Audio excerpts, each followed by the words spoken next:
All right, good morning, everyone. Welcome to the June 20th, 2025 meeting of the Zoning Board of Appeals. My name is Brian Sanchez, and I am the chairman of the ZBA. With me today are Commissioners Swathi Staley and Adrian Soto to my right, and Helen Schiller and Ann McDonald to my left. I'd like to call this meeting of the Zoning Board of Appeals to order. First, I hereby designate alternate Ann McDonald to sit as a commissioner at today's meeting. Welcome, Commissioner McDonald. Next, I will take a roll call vote to establish quorum. Commissioner McDonald. Yes, here. Commissioner Schiller. Yes. Commissioner Soto. Here. Commissioner Staley. Here. I am present. Quorum is established. The minutes of May's meeting have been distributed. Unless there are corrections, I move that we approve the minutes as distributed. Commissioner Schiller seconds. Commissioner Staley. Yes. Commissioner Soto. Yes. Commissioner Schiller. Yes. Commissioner McDonald. Yes. I vote yes. The minutes are approved. I move that we approve today's agenda. Commissioner Schiller seconds. Commissioner Staley. Yes. Commissioner Soto. Yes. Commissioner Schiller. Commissioner McDonald. Yes. I vote yes. The agenda is approved. Now we'll take continuances and withdrawals. How you Good doing? morning. Good morning, Chairman and Commission. Page 4, applicant number 209-25-XS. Just want to have a community meeting so that they can know the operator is a solid operator, but the community just as a FYI to what's coming. Okay. Okay. All right. So calendar number 209-25S will be continued to August 15, the 2 p.m. call, Victor? Okay, 2 p.m. call, August 15, and no further notice will be given.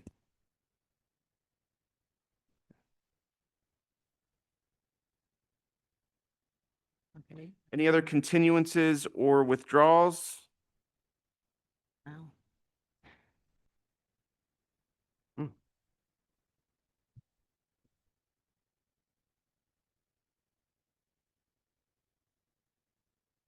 Counselor Moore?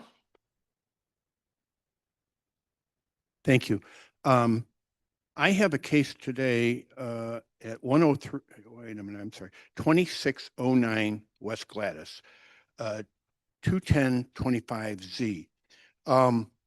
We got a notice that from the director here that the alderman was asking for a continuance. I talked to the chief of staff, and it's all a misunderstanding. We had communicated repeatedly, and somehow internally they didn't know it. I mean, the reason was because they hadn't heard from us. But anyway, so yesterday, the alderman was in city council. The chief of staff was going to talk to him and get back to us. We talked to her several times. At the end of the day, we didn't hear from her. My associate is trying to talk to her now. Can we just not decide whether we're continuing or not for a little while here? Sure. Thank you very much. Yeah. This is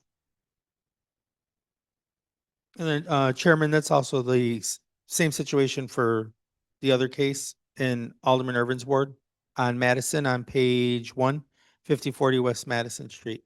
There's no one here from the Alderman's office to request a continuance yet. Okay. Well, if nobody's here to request a continuance, then there's no continuance to be granted. So we will proceed. So seeing no other continuances, let's call the first case.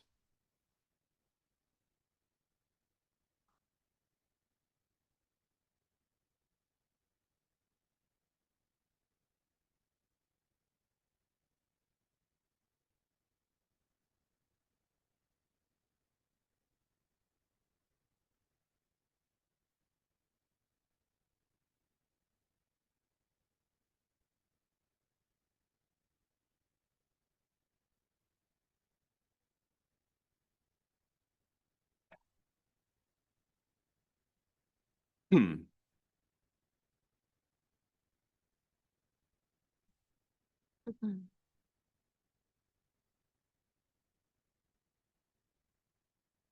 morning. Good morning. My name's Elizabeth Antunes. I'll be translating for my aunt. Okay, great. I'm going to swear you in as the interpreter first, and then we'll swear in the applicant. First of all, could you state your name and address? Elizabeth Antunes, 5337 West Wrightwood Avenue. Okay, and is the language Spanish? Yes. Okay, do you swear or affirm to accurately and truthfully translate Spanish to English and English to Spanish in this matter? Yes. Thank you very much. Now let's swear in the applicant. Could you please state your name and address, please? Yeah, good morning. My name is Made L. Lopez, Tu dirección. eh, del salón. Her home address or the business address? Business address is fine. Es 3036 West Montrose. Yo me moví para el, ¿Quieren saber la dirección? 3036 West Montrose. Okay. And you're here to open up a hair salon, correct? ¿Está aquí para abrir un salón? sí, Yes. Okay. And we do have the hearing packet for this matter. Do you swear that the materials submitted with the hearing packet are still true and correct to the best of your knowledge? ¿Jura que todo está correcto a lo más de su habilidad? sí. Yes. Thank you. They will be admitted into the record. Are there any questions from the board? We'll take this matter under advisement. Thank you. Thank you.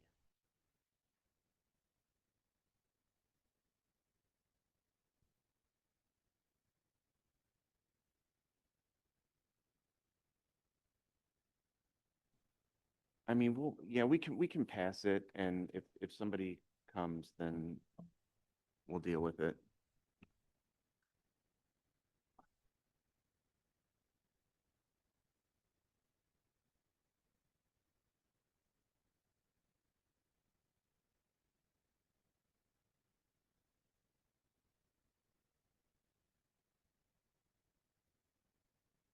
on our application, 9 AM to 6 AM.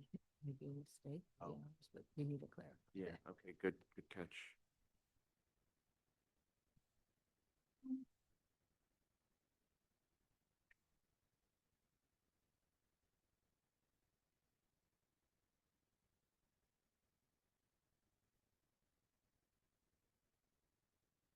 Good morning. Morning. Good morning. Could you state your name and address, please? I'm sorry, I speak Spanish.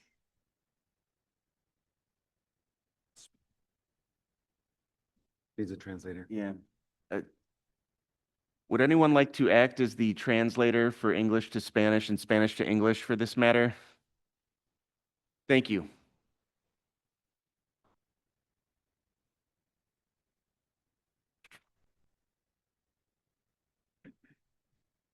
State your name, sir? Robert Martinez. And do you swear to accurately and truthfully translate English to Spanish and Spanish to English in this matter? I do. Thank you very much. Ma'am, could you state your name and address, please? Tu nombre y dirección, por favor. My name is Miriam Benenaula. My address is 5411 West North Avenue, Chicago, Illinois, 60639. Okay. Raise your right hand. Levanta su mano derecha. Por favor. Do you swear or affirm to tell the truth in these proceedings? ¿Usted jura para decir toda la verdad en este procedimiento?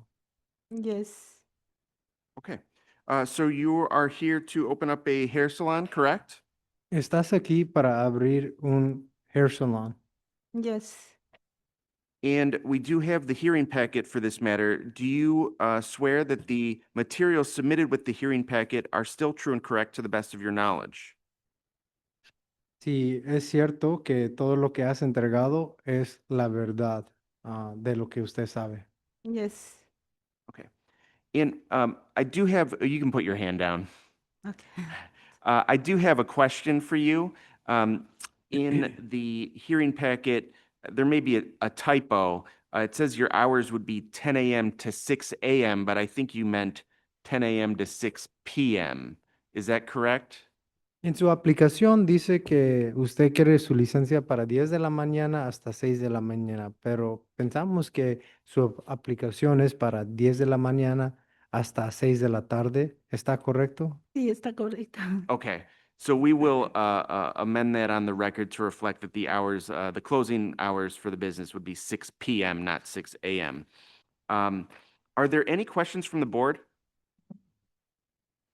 We'll take this matter under advisement. Thank you. Thank you. Next case, 19525Z.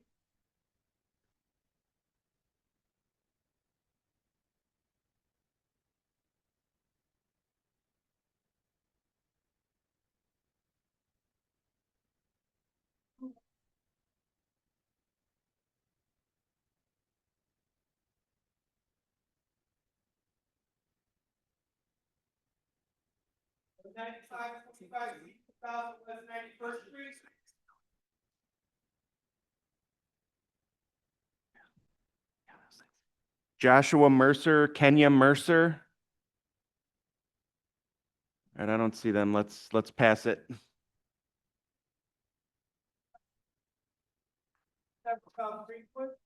And 19725Z.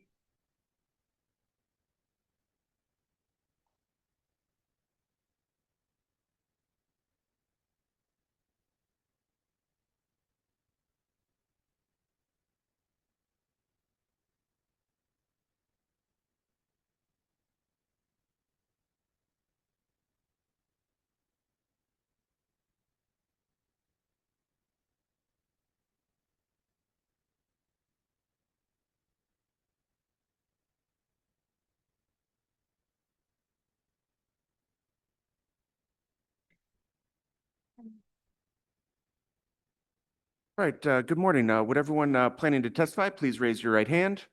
Do you swear or affirm to tell the truth in these proceedings? Yes. Yes. Thank you very much. We'll start with you, sir. Could you state your name and address for the record? My name is Darren Hooker. My address is 1726 North 34th Street, Stone Park, Illinois. Thank you, sir.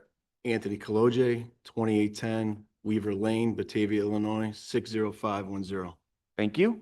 Carl Geiger, 3535 South Prairie Avenue, Unit Number 4, Chicago, Illinois, 60653. Okay. Are you the architect? Yes. Okay. All right, so what brings you gentlemen here today? We have a couple of variations that are needed. One is in order to be able to provide the rear yard open space in lieu of on actual grade on a rooftop of a enclosed garage area. And then along Greenwood Avenue, we have a front setback that we're trying to reduce to 7'6". Do all of you affirm that the materials submitted with the hearing packet are still true and correct to the best of your knowledge? I do. Yes. Thank you. They'll be admitted into the record. Maybe this is for the architect. Could you tell us what the hardship is for the relief that's being requested? Sure. So the idea of the building was to provide the 8 units and also provide the 8 parking spaces. It's a bit tough parking there on Greenwood, so we felt it would actually be beneficial to not only the residents but the neighborhood if we could provide all the off-site parking on site. Also, it would allow us to provide an elevated outdoor space, which would be safer and a little bit more private for the residents. So in order to do that, we just had to shift the building up. There are other buildings along that street that do the immediate ones. First of all, we're right by Oakwood Cemetery, so that's a tough comparison. Sure. And then to the north, those 2 immediate sites are a bit set back, but then like along that street, there's plenty of buildings that really get close to that property line. So we don't think we're changing anything along the neighborhood character part of it, and we provided some photos for proof of that. And it allowed us to design the building where the units are properly sized, but we just needed to shift a little bit over in order to provide everything that we wanted to for the building. There's code requirements for turning radiuses for vehicles and off-street parking. So we did want to conform to all of that. And in order to do that, we just needed to take a little bit of extra space. Sure. And you're in compliance with all of those requirements with regard to Correct. turning Yeah. radius? Yeah. And that's what made us have to take the extra space. Okay. Any questions from the board? I have one. So I read in the packet that the goal is, this is really your goal, is to make sure that people are able to stay in the community without being, as it improves and is gentrified, without having to be forced out. And I think that, and that was the reason for doing 8 units. So my question is, which I think is a great idea and potentially a good model. But my question is, what are the units going to be sold for? That's all gonna vary depending on like construction costs. I mean, as it's going, I mean, if we go ahead and get the approval here, I mean, we're probably gonna be breaking ground, like it's gonna be early spring next year. What those costs are gonna be, it's obviously, I don't know what it's gonna be considering the economic conditions of where we're in right now. But some of the other buildings that we have built in the community in the past decade, you know, they have ranged anywhere from, I mean, we have one place right now that is listed for like 250, and then we have them as high as up to 500,000 depending on size. So it's gonna probably fall within that, you know, that 400 to 450, 350 to 450 range. Pending construction costs, you know, if I had a magic wand of what it would cost. So I guess you're saying that you need the 8 units because you want to make it more affordable. So what's the difference in costs, generally, the percentage or what you think the amount is between if you did 6 units or 8 units? Oh, well, dramatically. Like this project would not even be, I would not even be bringing a 6-unit project to the table right now. It just wouldn't fiscally make sense. Mhm. Yeah. Okay. Any other questions from the board? Okay, we'll take this matter under advisement. Thank you. Okay, appreciate your time. 25 G8009 South Kingston.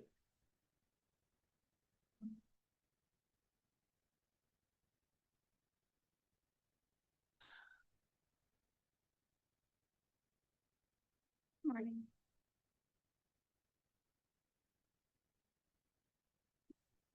All right, good morning. Good morning. Would both of you please raise your right hand? Do you swear or affirm to tell the truth in these proceedings? Yes. Yes. Thank you very much. Ma'am, could you state your name and address for the record, please? Yes. Ooh. Teresa Townsend, 8009 South Kingston. Okay. And Mr. Musawir? Kareem Musawir, 221 North LaSalle Street. Thank you. We do have the hearing packet for this matter. Do both of you affirm that the materials submitted with the hearing packet are still true and correct to the best of your knowledge? Yes. Thank you. They'll be admitted into the record. Thank you. So for this one, you are seeking to legalize an unpermitted basement unit. Is that what's going on? Yes. Okay. And tell us a little bit about that. That basement unit has been in existence for how long? Since the building was built. Yeah. Okay. And basically it's been there the whole time and you're just now trying to legalize it? Yes, it had like, when we bought the building, it had like a bathroom down there, you know, but no one's ever lived down there. Okay. Okay.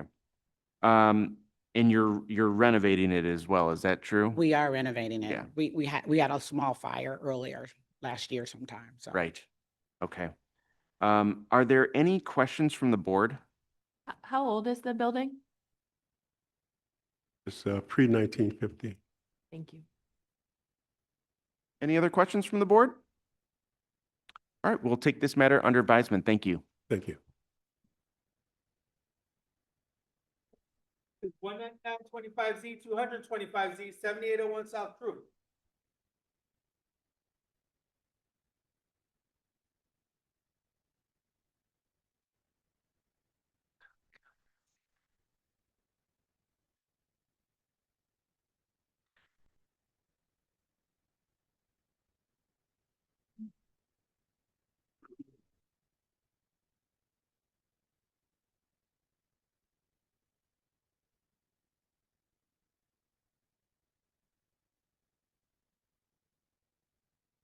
All right, would everyone planning to testify, please raise your right hand?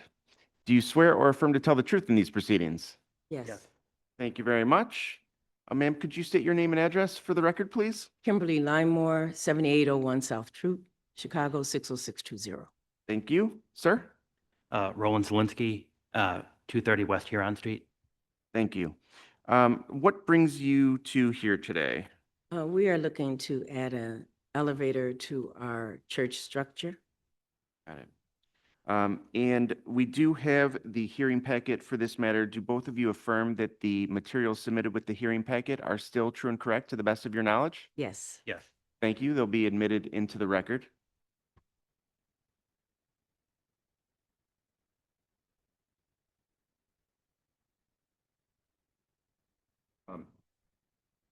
Just to get this on the record, could you state your role, Ms. Limemore? My role at St. Sabina, Yes. I am the associate minister. Okay. And you did sign the hearing packet, correct? That's correct. Okay. Okay. Are there any questions from the board? We'll take this matter under advisement. Thank you. Thank you.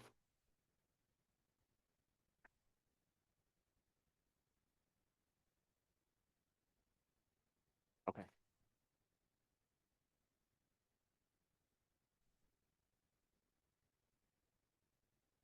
Muted.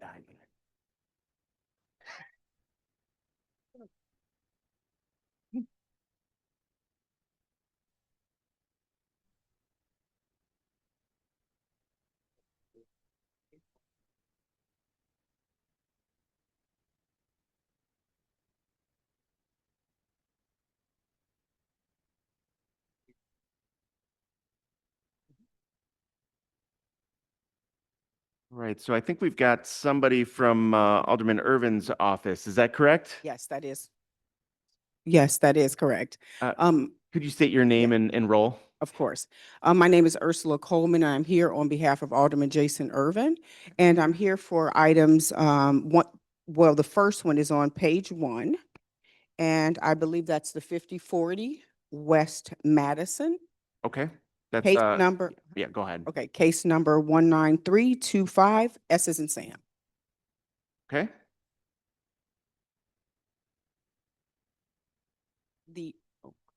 Hi, how are you? Good. It's- Hello. Okay. Okay, the Alderman is requesting a continuance to meet with the applicant. Okay. Mhm. For the applicant, Actually, I went over there a few days ago. I spoke with Trina and I just spoke with Maria today. I don't know, maybe you haven't corresponded with them yet, but I just spoke did. with Trina, and she said, with Maria, and she said that she didn't know the process, that Trina wasn't there, but I Mhm. did take the letter over there 2 days ago. I took it over there actually a few months ago, but it got lost, whatever. But that was the reasoning for the continuance. But I took it back over there 2 days ago and spoke with them directly and spoke with one of the ladies just a few minutes ago. So Okay, unfortunately, I was told to do a continuance. And I believe that it is due to the fact that he typically meets with everyone that is requesting a zoning amendment. Okay. that's fine. That's, Just clarify. okay, and Chairman, is it Chairman? I'm sorry? I just wanted to be sure I was saying the proper title. Oh. Okay, so Chairman, the second one is on page. Oh, hold on. Before we move on, calendar number 19325S will be continued to July 18, the 2 p.m. call, and no further notice will be given.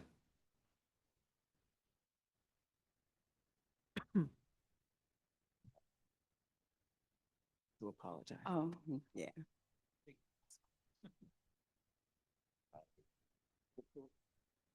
Or I'll tell you what. Trip, can we move to 9 o'clock call? Okay. All right. So calendar number 19325S will be continued to July 18, the 9 a.m. call, and no further notice will be given. Thank you. Congratulations. Okay, Chairman. Okay, so the second item is case number, page number 4. And it would be 2609 West Gladys, case number 21025, Z as in zebra. Okay. And I know we had He was here. Counselor Moore. Are you in the room? All right, I don't see him. He spoke earlier, said Yeah. he thought it was going to be. Yeah, I know. Just gonna give it a second here to see if he's out in the hall.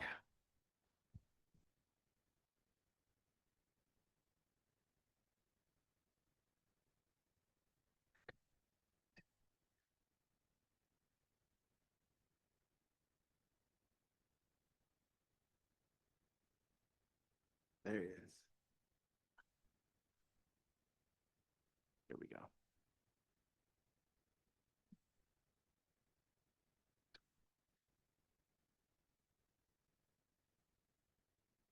Go straight.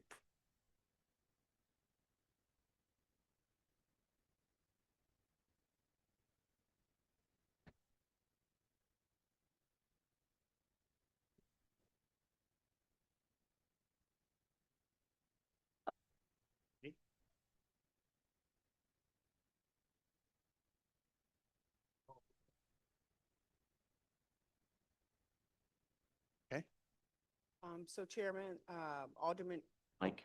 I'm sorry. So Chairman, Alderman Irvin is requesting a continuance as well on this item.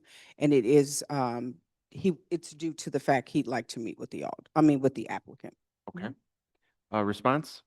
We're, of course, always willing to meet with the aldermen, and we had communicated several times saying if there's anything else you wanted, let us know.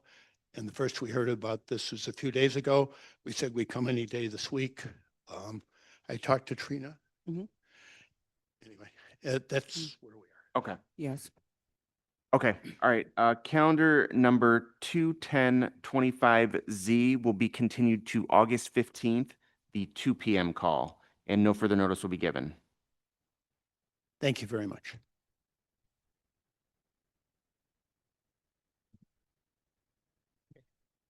Thank you.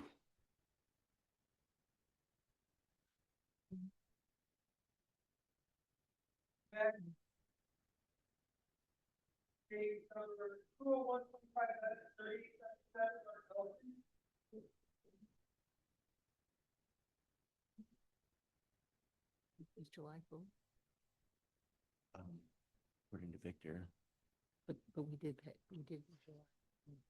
yeah. 20125 Fawcett, 3877 North House.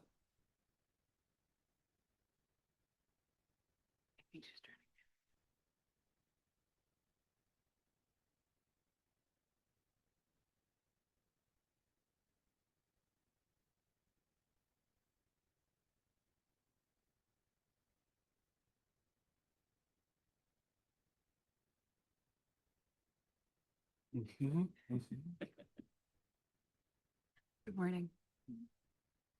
Good morning. Raise your right hand. Do you swear or affirm to tell the truth in these proceedings? Yes. Thank you. Could you state your name and address, please? My name is Aipuri. Address is 3877 North Elston Avenue. And what brings you here today? I'm applying for special use permit to open hookah lounge bar. Okay. We do have the hearing packet for this matter. Do you affirm that the materials submitted with the hearing packet are still true and correct to the best of your knowledge? Yes. Okay, they will be admitted into the record. And we do have a recommendation from the Department of Planning and Development that recommends approval of the proposed hookah bar. I did have a question about, you can put your hand down. I did have a question about it. The hours, it looked like it was closing at 2 AM Sunday to Thursday and 3 AM Friday and Saturday. Yes. And what is the purpose of those seem fairly late to me for a hookah bar. We are flexible. Any changes, sir? Okay. Are you going to allow BYOB alcohol? No, No. no loud music, no alcohol. Okay. Are you selling any food or anything No, like that? no foods. Okay. Okay. Are there any questions from the board? All right, we'll take this matter under advisement. Yes, Thank you.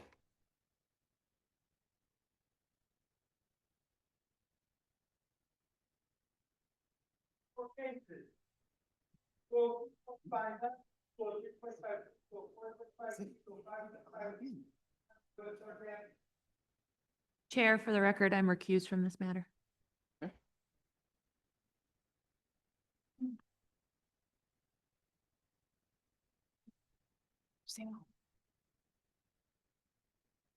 Crew.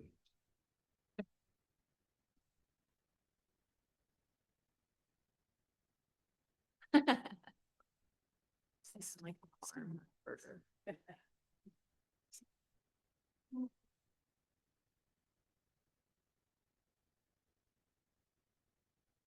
All right, good morning, everyone. Would everyone plan to testify? Please raise your right hand.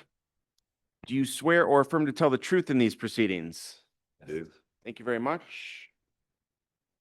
Are you here in objection? Okay.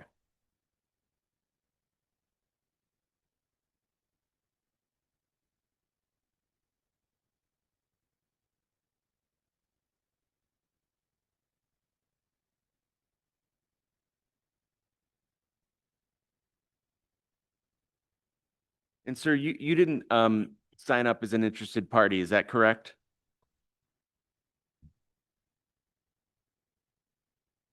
Okay.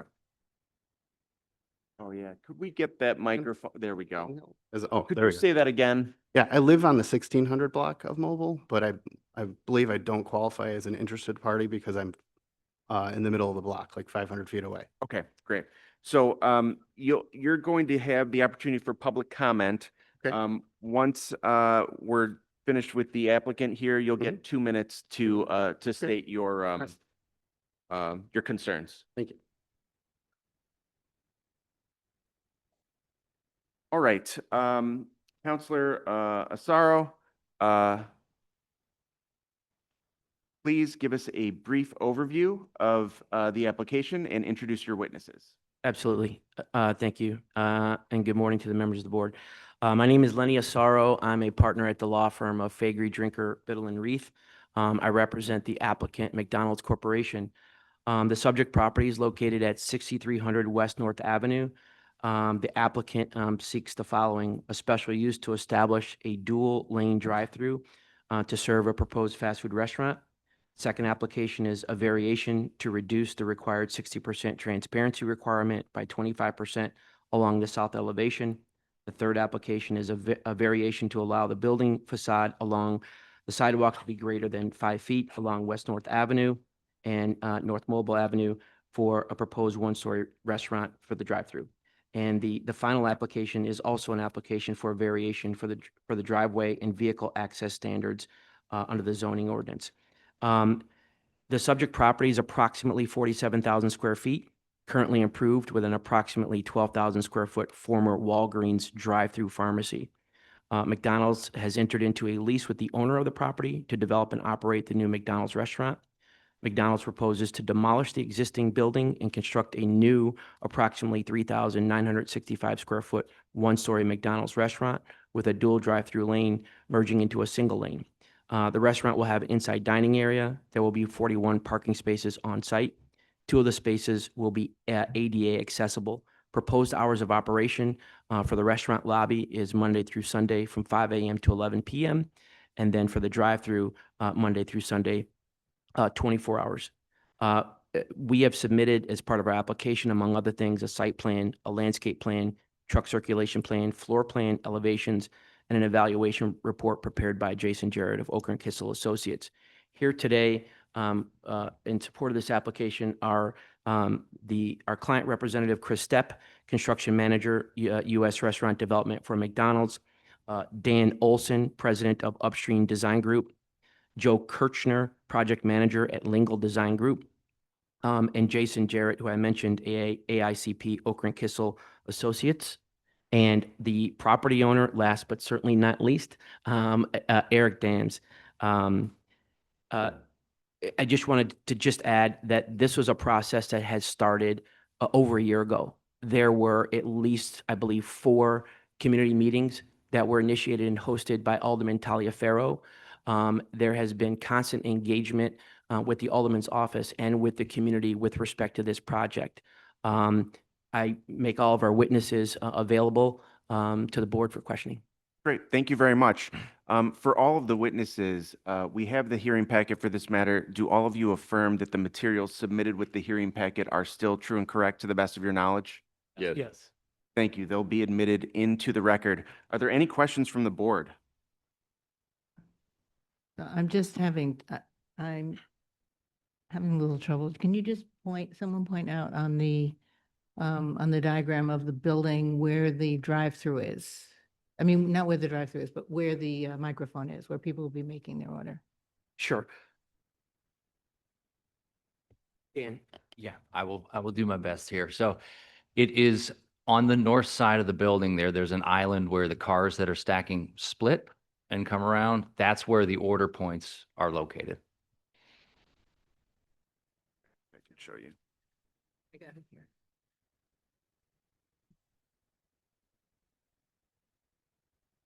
Just so we're clear, is it here and here? It is. Okay, yeah. All right. And so it's the closest to it is the other side of the public alley is the closest residences. So, and is that correct? I think from the pictures I saw, there's a fence there. I'm concerned about my experiences that sometimes when there's a drive-through near residential spaces, that causes some problem. But usually that's more of a problem if the residential spaces are above grade, or 2 or 3 stories high. Sure. So I can you can just address talk that. about that? Yeah. Yeah, I can address that, absolutely. So as part of the public process, in the meetings that we had, we actually met with both of the property owners. Actually, the property owner immediately to the north, that fronts North Mobile, and then there's a north-south alley there, and to the west, and then there's another property to the east. We met with both of those property owners at the community meetings and actually personally on site. They're not here today, but I've spoken with them more than 10 times, and they are actually in support of this application. They have fences and they have landscaping within their properties, And but they're in clearly they support. have an ability to communicate with you guys. Yes. Any other questions from the board? Okay, we're gonna go to public comment now. Sir, could you state your name, please? Yeah, Trevor Watala. Okay, and we'll put 2 minutes up there, and Okay. please tell us why you're here today. Yeah, I've lived on the 1600 block of Mobile for almost 2 years now, and the attorney was saying there were 4 meetings, but I was unaware of none of those meetings. So I would hear about this happening through neighbors, and it seems like everybody I spoke to on the block was not in support of this. And I went around the neighborhood, and I got between the signed petitions and then the change.org petition we have almost over 90 signatures of people that are opposed to this. Because we don't really have great traffic getting onto North Avenue right now. There's probably like a 30-second light every 3 minutes maybe. And so it's a two-way street right there up until the alley. So I don't know if there's any plans in place for keeping cars from going north on the one-way part of Mobile. I know people have been saying there's ideas, but I don't think we have any like solid plans, like anything in writing. So traffic's a big concern. And then I just found out about the operating hours. The 24-hour drive-through is still a concern just for, unless there's a way to block off like with a bump out or some sort of cul-de-sac situation to keep cars from going north on the one-way. And then, yeah, garbage in the area is already bad. So I don't know if there's any plans in place for any sort of like cleanup in the area, if they've got any plans for that. But yeah, I don't know. It's frustrating because as being there for almost 2 years and not hearing about a single meeting is it's kind of frustrating.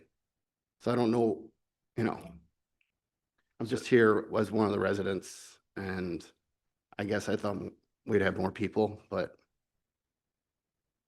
Sure. anyway. All right, well, thank you for coming. Yeah. The reason you may not have gotten notice is because you're outside of the Oh, the notice 500, yeah. area. So that's probably why you didn't get notice. But I do thank you for coming here and sharing your concerns today. Are there any questions from the board? No. Okay. We are going to take this matter under advisement. Thank you, everyone. Yeah, thank you. Thank you very much, Chairman.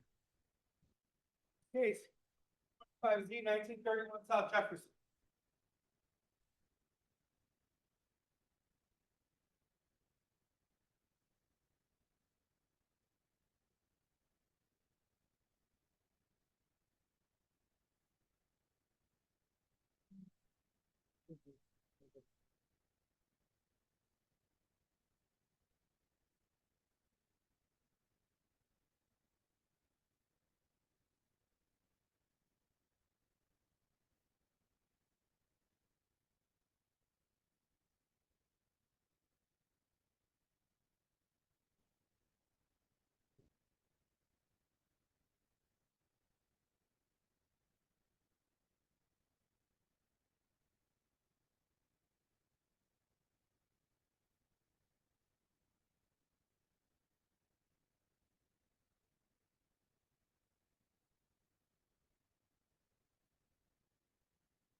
Okay, would everyone planning to testify, please raise your right hand?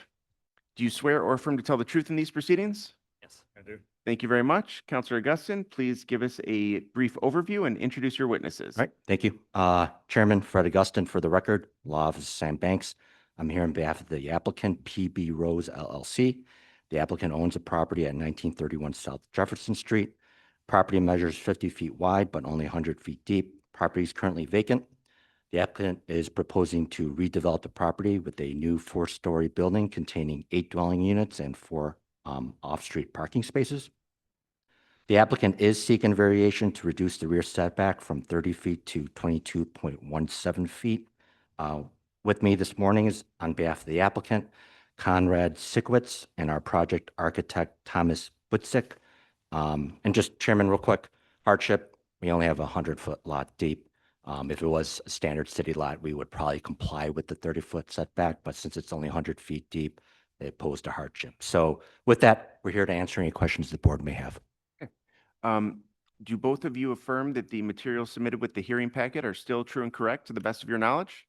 Yes. Yes. Thank you. They'll be admitted into the record. Are there any questions from the board? Go on. I'm just curious, how large is the parking garage? I mean, how many spaces? How How many parking spaces? we're providing 4. So it's for 8 units? Yeah. And are these for rent or sale? They're for sale. Okay. Any other questions from the board? All right, we'll take this matter under advisement. Thank you. Thank you.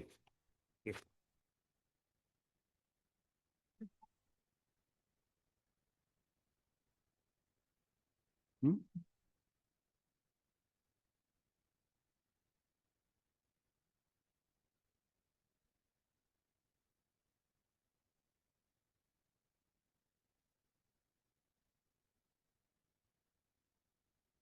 Right, good morning. Sir, could you raise your right hand?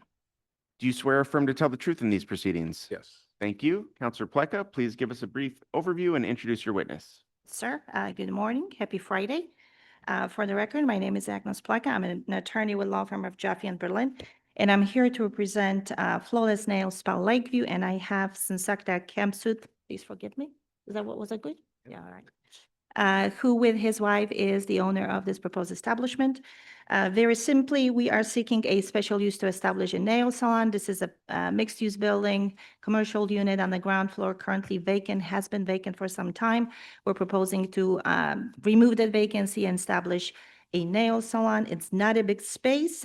We are proposing 8 stations split equally between mani and pedi, right for the summer season, hopefully. And we are asking for your support. We have presented this to the Roscoe Village and Lakeview Chamber of Commerce. With the summer schedule, they were not able to issue that letter until yesterday. I do have an extra copy if it's not too late. I would introduce it. If not, I'm just letting you know that I do have it. It is beyond the time I figured. to submit it. Yeah. But that's okay. Yeah. I So, think I got it from yeah, here. thank you, sir. Sir, do you affirm that the materials submitted with the hearing packet are still true and correct to the best of your knowledge? Yes. Thank you. They'll be admitted into the record. From what I could tell, is this a second location? Yes, sir. Okay, all right. So business is going well then at the first location? Yeah. Congratulations. Thank you. Are there any questions from the board? We'll take this matter under advisement. Thank you. Thank you so very much. Happy weekend. You too. Case 20825S 3145 North Lincoln.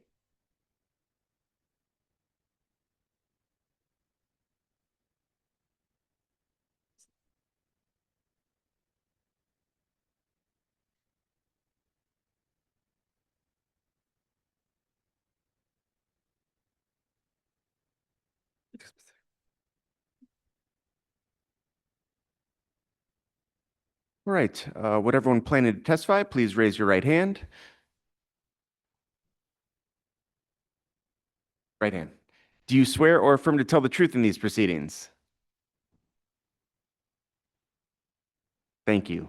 Counselor Moore, please give us a brief overview and introduce your witnesses. Thank you very much. To my right is Mr. He, and to his right is Mrs. He, and to her right is their consultant, Mr. Michael Neg. The He's, Don't you want to introduce Joe Ryan too? Or is he chopped liver? and I'm sorry, and to his, to his right is Mr. Joe Ryan, our consultant and expert. The He's currently run a Magic Fingers massage on Ashland Avenue. And they've had a great response there, and they'd like to open a second shop. They have a lease on this location, and they've been already paying rent on it. And so they're hopeful today, if you approve it, that they can move forward with their license. They have 2 licensed massage therapists, Illinois state licenses, and for full body massage. And they will be open 6 days a week, closed on Sunday, and work from 10 in the morning till 8 at night. And they're here and available for any questions you might have. Thank you very much. Do all of you affirm that the materials submitted with the hearing packet are still true and correct to the best of your knowledge? Yes. Yes. Thank you. They'll be admitted into the record. And I do have a recommendation from the Department of Planning and Development that recommends approval. Have you had a chance to read this letter? Yes. And do you agree to be bound by the conditions set forth in this letter? Yeah. Thank you. Are there any questions from the board? We'll take this matter under advisement. Thank you. Thank you very much. Thank you. 5D 137 South Villar.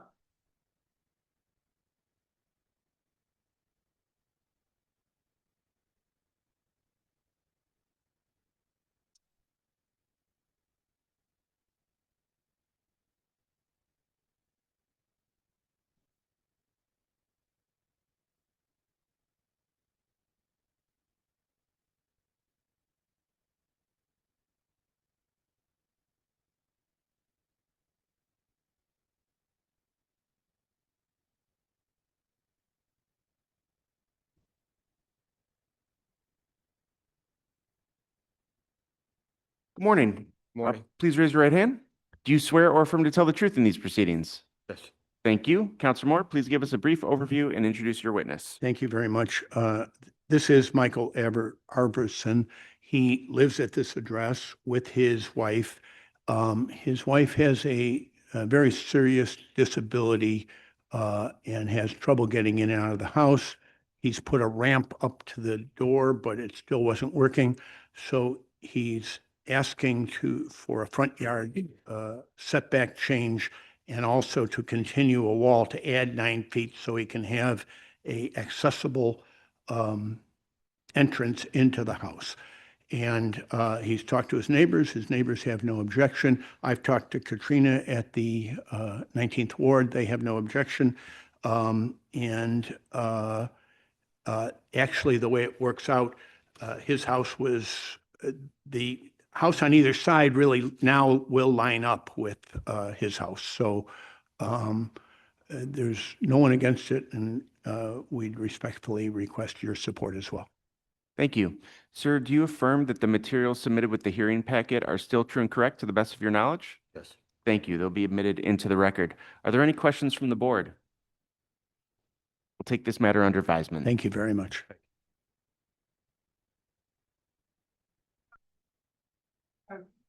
East 25 East First Street, 100% South Drexel.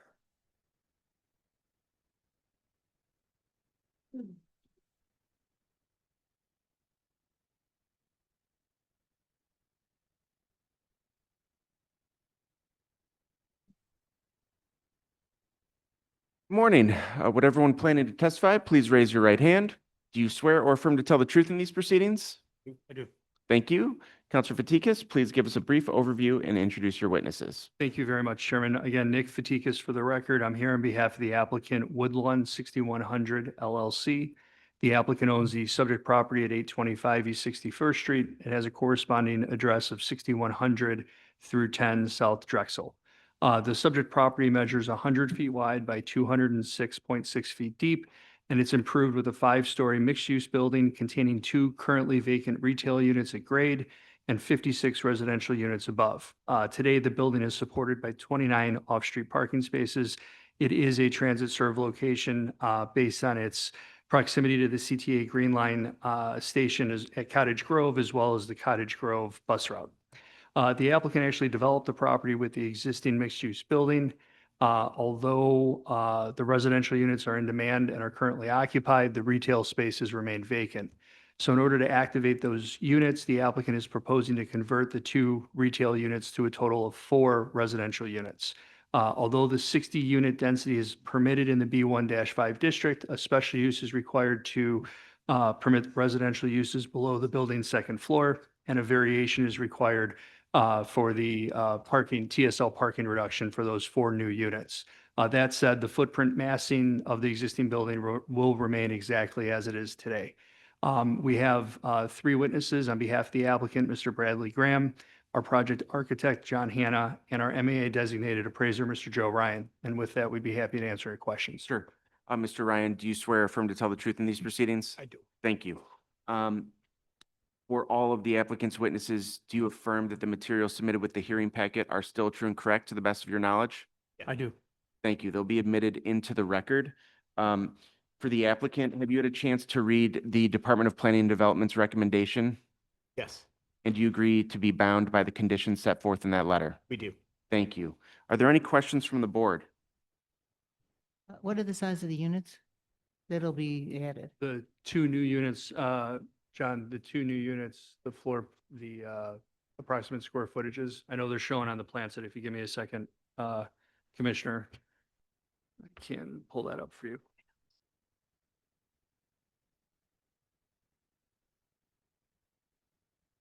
So the units will range in size from 970 square feet to 1,130 square feet. There's also a smaller 625 square foot unit, and that's shown on page 2 of the plan set, first floor plan. These are all rental? Yes. Any parking issues in the neighborhood? No. Not that we've been made aware of from any existing tenants. Any other questions from the board? All right, we'll take this matter under advisement. Thank you. Thank you. 3 cases, 214-25Z, 215-25Z, 25Z, 2243 West Monroe Street.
Okay.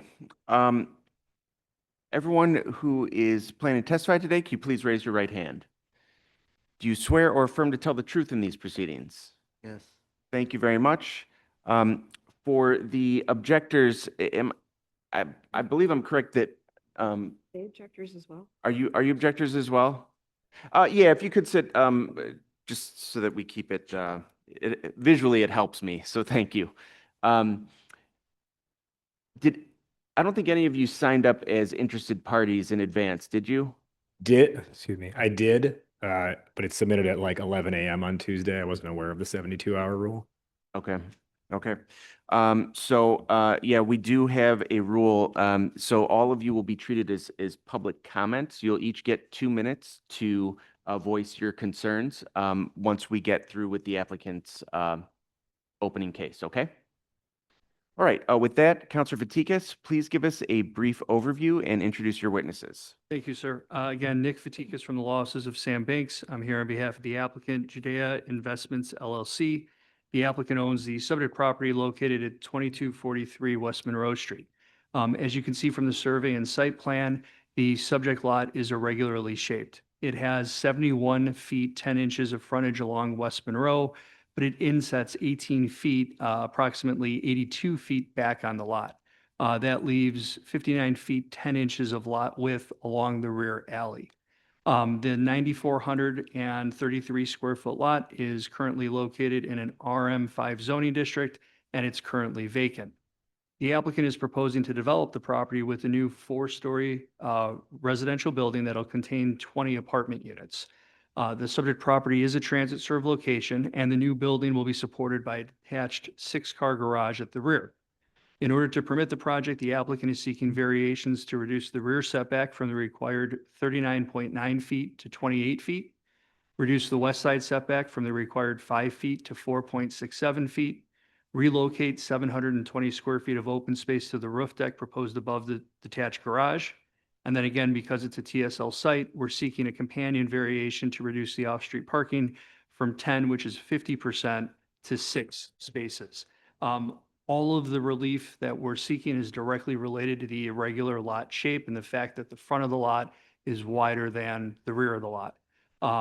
We did provide, obviously, our hearing packet. I can go through questions. I kind of want to follow the new rules on whether or not you want questions from our witnesses. I do have just, if you need something from Mr. Hannah regarding hardship, I'm happy to go through that. Okay, thank you very much. For the two applicant witnesses, do both of you affirm that the materials submitted with the hearing packet are still true and correct to the best of your knowledge? Yes. Thank you very much. And for Mr. Hannah, why don't you get into a little bit the hardship that's created by, I guess you're saying the shape of the lot? Okay, I can do that. And just make sure that that the mic is by that you're using the mic so that the court reporter can get it. Okay. Chairman, can I just ask him a few Sure, questions? go Kind of ahead. Go through that. All right. So John, again, you're the project architect who designed the building program for the proposed 4-story multi-unit building? That is correct. And it's your professional opinion that the subject lots, irregular size and shape, create the practical difficulties or particular hardships requiring the variations. Is that right? It does. With respect to those variations, the rear setback relief from 39.9 feet to 28 feet is again a direct function of the narrowing dimension at the rear of the lot, correct? That's true. In order to maintain a meaningful setback from our neighbors to the east, where again, the lot insets, you designed a little bit of a longer building footprint, right? That's correct. And your proposed site plan shows how the building design really matches the shape of the lot, right? That's true.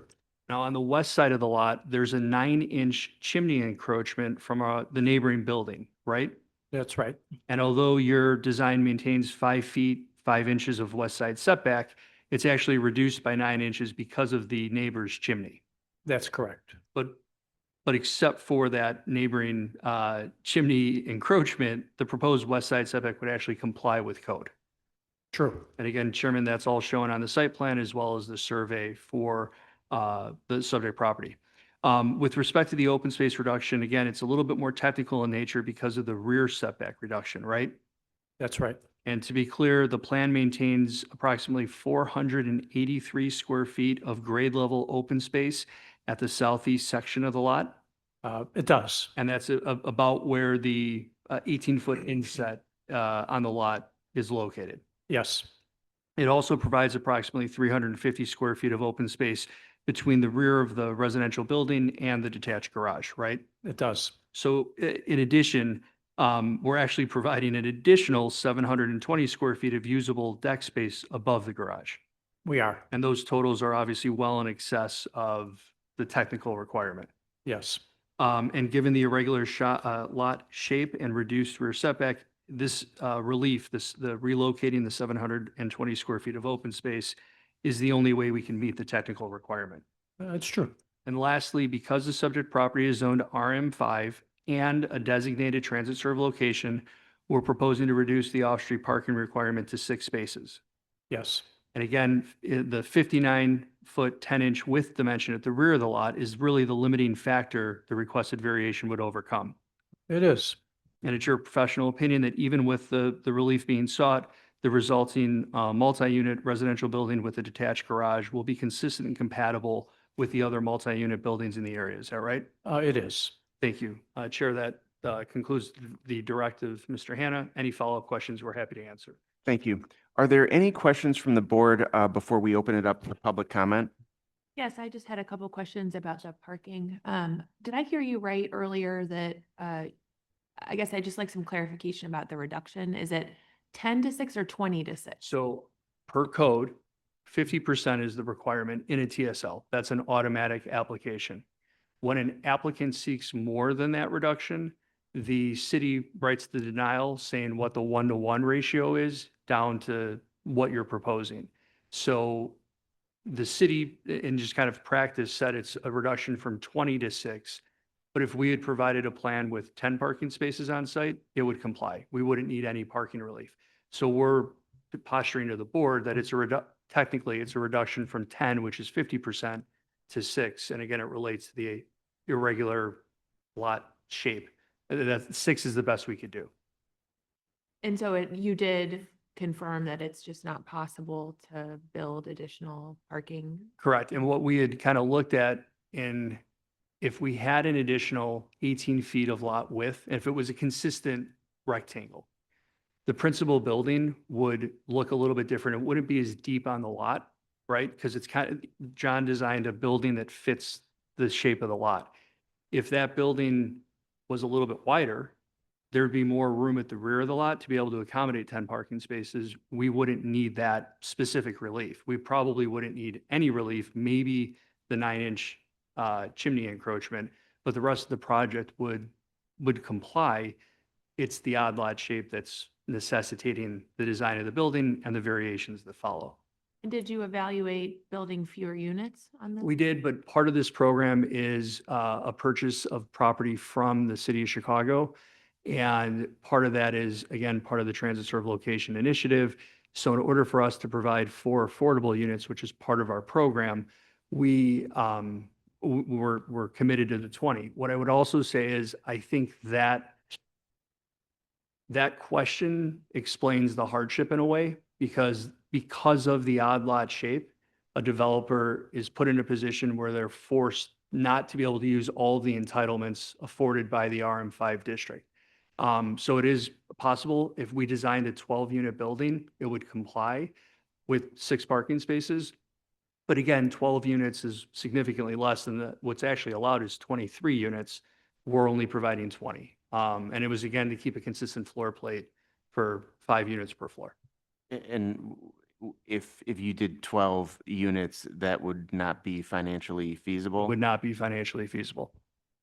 And that was reflected in the hearing packet, I think page 2. All right, any other questions go ahead. No, I do. Couple questions. First, what is the height consistent with the buildings on either side? Where is it? I just can't tell. I The know- 4-story height, there are varying heights on the block. 3 and 4 story is typical. I don't believe there's anything higher. I defer that to John. But again, the height is allowed in the RM5. So And I was- whether it's a 4-story, 12-unit building or a 4-story, 20-unit building, that height is not part of the. No, I the know. ask. I got that. But it was also mentioned it was consistent with the area. So and I did notice that it looks like the buildings to either side are 3-story plus maybe gardens. I couldn't tell. So that's why I'm asking the question. Is there much variation between this building and the heights of the ones adjacent? Do you know? Well, we did submit photos, so I just want to make sure Yeah, but of the existing. I'm not trying to get out of the question. I think that there's a varying height of 3 and 4-story buildings or 3.5-story buildings, and the RM5 height is code compliant. Fine. What we're proposing is code compliant. I guess the question is though, like, because we're looking at the photo of 2243 West Monroe, and we can see the 2 buildings on, both sides of the lot. And what's the height of those buildings compared to the proposed building? They're probably about a half a floor, half a, Right, half a floor, 38 feet, 39 feet. somewhere in there. So it's within, call it 6 feet height wise, but that's also, if you look back just to the site plan that we're proposing, why we provided 5 feet on all sides to provide that setback. So I understand from what you were just describing earlier, is that these are for sale? No, no, these are rental units The rental and units. 4 of the units are affordable because part of the property was purchased from the city of Chicago. And with regards to that, are there specific units being designated as the affordable units? Yes. And which ones are those? Have What you, size? have we gotten through that? yet? Yeah, we have. Okay. There's one on each floor. I don't know the exact unit number for each. Are they the 1 or 2 bedroom units? So there's one bedroom and 3 2 bedrooms. And there aren't any 3 bedrooms in this building, it's No. all 1 or 2? Yeah. Correct. So 3 of the 4 are 2 bedrooms and 1 of the 4 is 1 bedroom? Yes, correct. And are the, okay, And those are all the type A accessible units too. they're all accessible and they're consistent in size with the other 2 bedrooms? These aren't smaller 2 bedrooms, is it? We have to make them consistent, yes. And same thing with the 1 bedroom? Yeah. Okay, thank you. And what is the range that the city allows for the rents to be for the affordable units? They're maxed at 60% AMI. Okay, thank you. I just have one more question as well. The photos that you've shared as B10 representing the character of the neighborhood, there's not, there's one that I can see what the address is. Are these all homes that are on the same block or are they all on Monroe? So yeah, Just from a proximity standpoint, I just don't know how proximate they are to the current application. the B10 photo, the 4-story building shown on is on Monroe. And it was a photo taken by the applicant Okay, and provided as part of our hearing packet.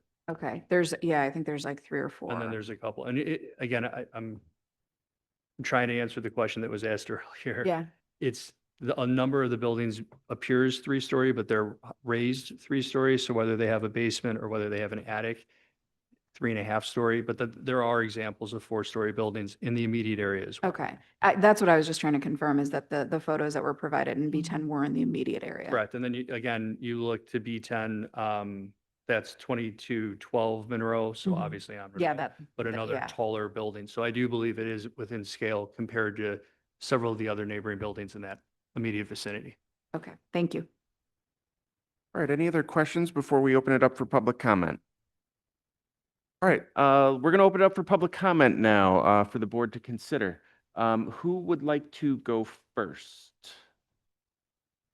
I can go first. If you could, before you start, just state your name for the Sure. record, and then we'll get the 2 minutes, and then you can go. Okay, thank you. My name is Kristen Elmer. Okay, go ahead. I am here on behalf of the homeowners at 116 South Bell, a 4-unit building across the alley from 2243 West Monroe. We respectfully submit this letter to voice our strong opposition to the zoning variations requested by Judah Investments LLC. The proposal requests a reduction of off-street parking from the required 20 spaces to just 6 for a proposed 20-unit residential building. This represents a drastic 70% decrease in required parking capacity. Our block and surrounding streets are already under significant parking strain, as many existing multi-unit buildings, including ours, rely on limited street parking. Furthermore, a building of this size would easily house 35 or more residents with vehicles, assuming even moderate double occupancy. With only 6 spaces on site, that could mean 30-plus cars spilling onto nearby streets. Oh. Because you're reading, you're speaking too fast. Too fast? Yeah. I'm trying to, the 2-minute limit is very, very short. Yeah. 2 seconds back onto the clock. Don't worry if So you're submit this as well. I have it written down. no, just slow down a little bit. I have a lot of points, so. Okay. All right.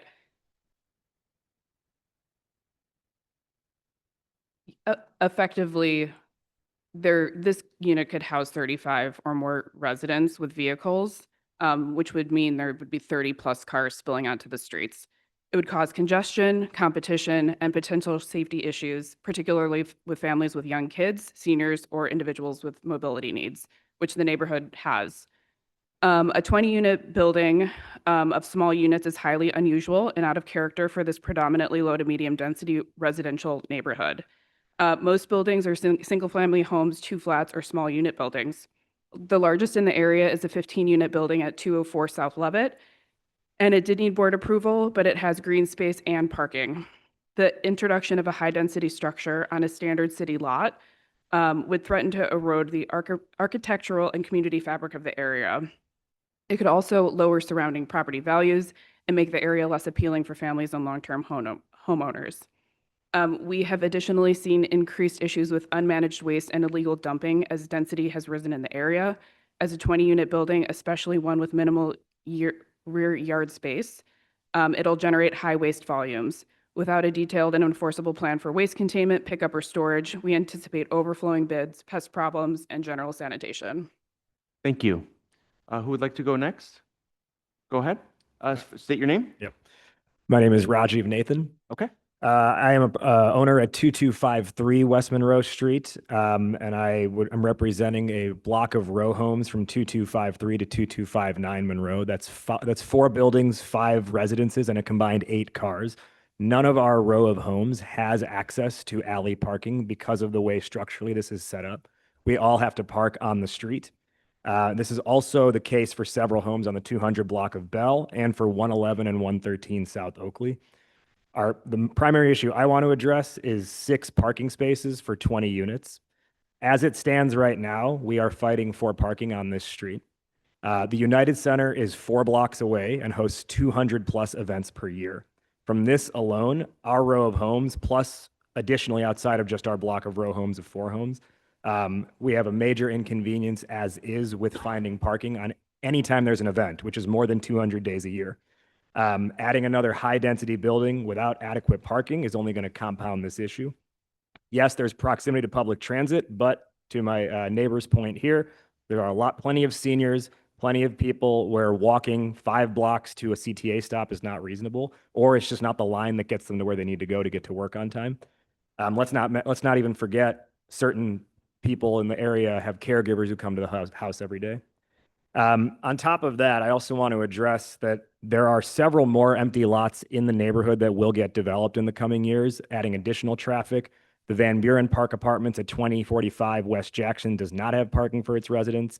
And with the 1901 project underway, we anticipate neighborhood traffic and parking congestion to keep increasing.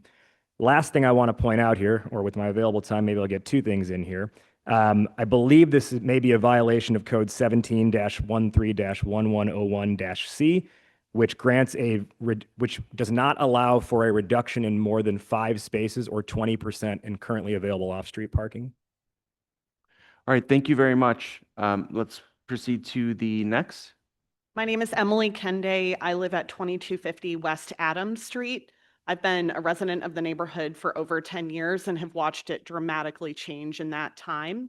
The reason that I'm here today is to represent many of the same concerns that have already been voiced by my neighbors to the left, primarily the issue being the parking.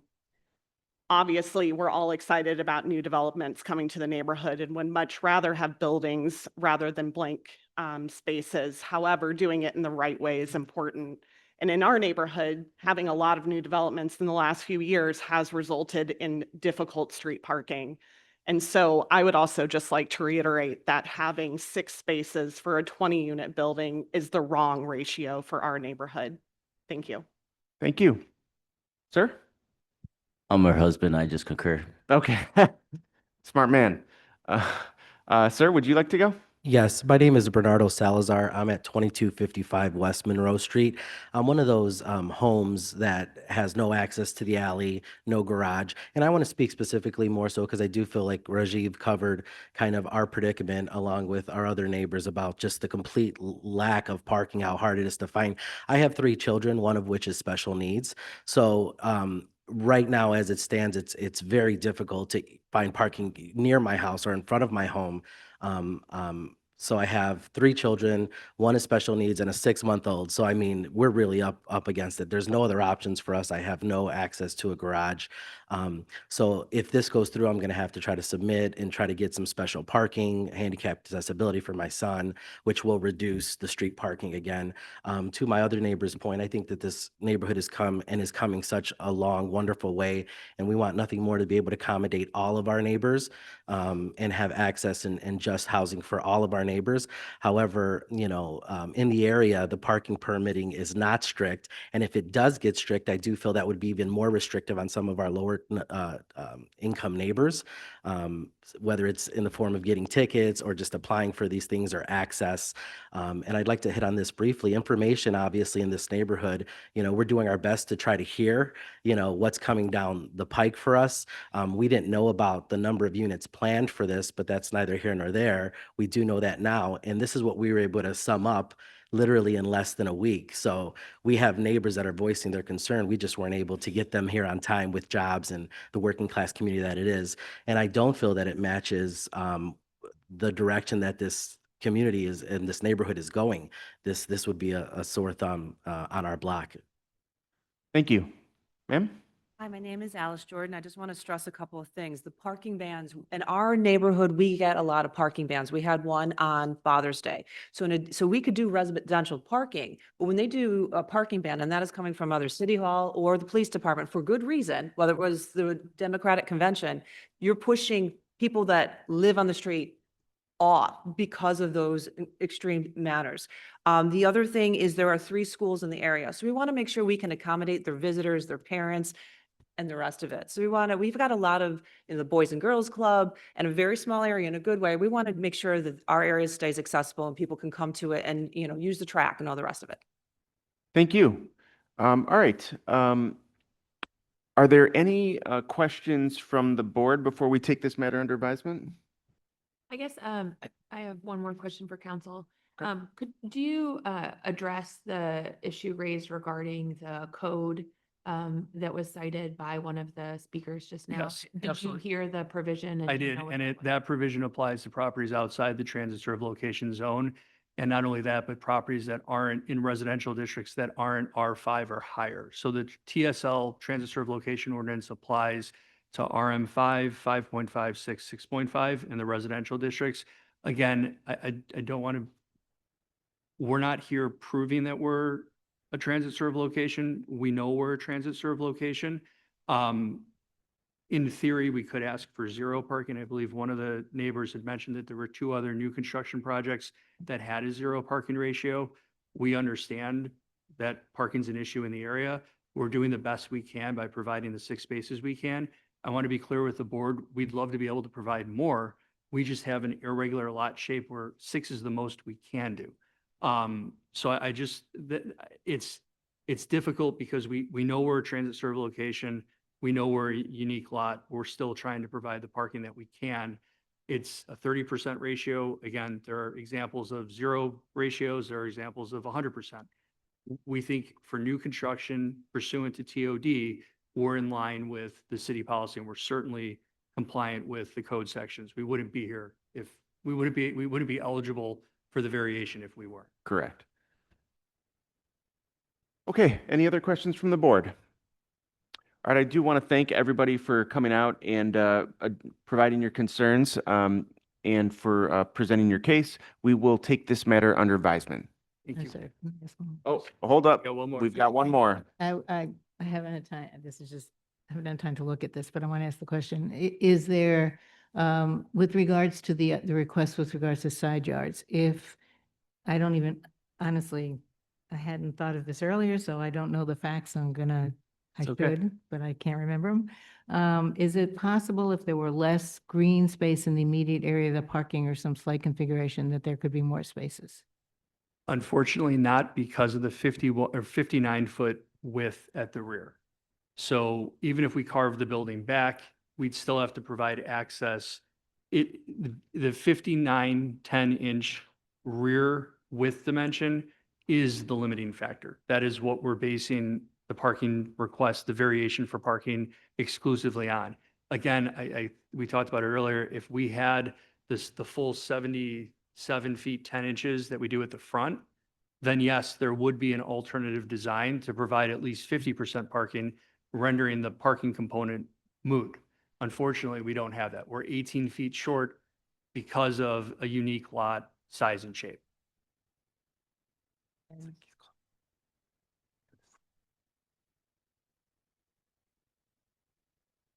going to get my other question. Okay, thank you. No, you're not. Okay, at this moment, we are going to take this matter under advisement. Thank you. Thank you.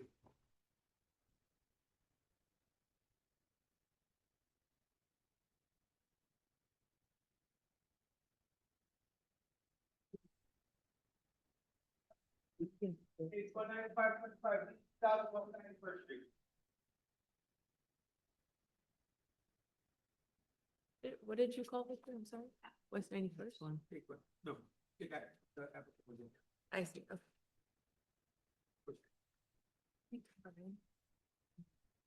Yeah, yeah, yeah. This piece. Super. Thanks. Thank you.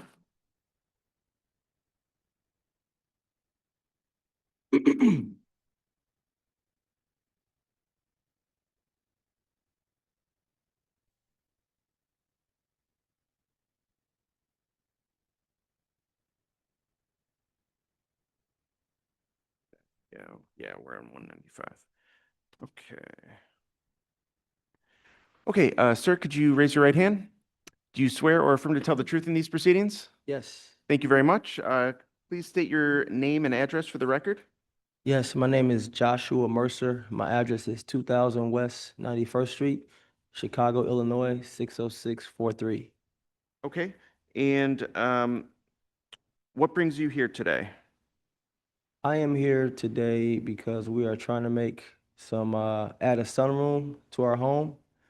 And so as you see, that's the east side of my house. And right behind is a backyard. And so we're trying to just add a sunroom so that we could see basically our kids play in the backyard, in the front yard. So it's not really any window. So yeah, that's the location of my side yard, but we're just trying to have a little sunroom added to our home. And we do have the hearing packet. Do you affirm that the materials submitted with the hearing packet are still true and correct to the best of your knowledge? Yes. Thank you. They'll be admitted into the record. Are there any questions from the board? We will take this matter under advisement. Thank you. Wow. Hold up, Victor. Before we take the next case, I move that we take a short recess until, let's see here, it's 10:28. Let's take a 10-minute recess to 10:38. Commissioner Schiller seconds. Commissioner Staley? Yes. Commissioner Soto? Yes. Commissioner Schiller? Yes. Commissioner McDonald? Yes. I vote yes. We're in recess for 10 minutes.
All right, I move that we reconvene this meeting of the Zoning Board of Appeals. Commissioner Schiller seconds, Commissioner Staley, Yes. Commissioner Soto, Yes. Commissioner Schiller, Commissioner McDonald. Yes. I vote yes. We are back.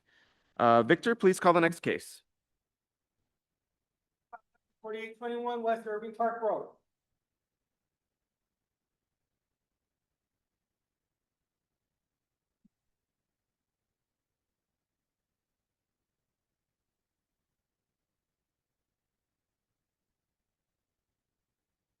Good morning.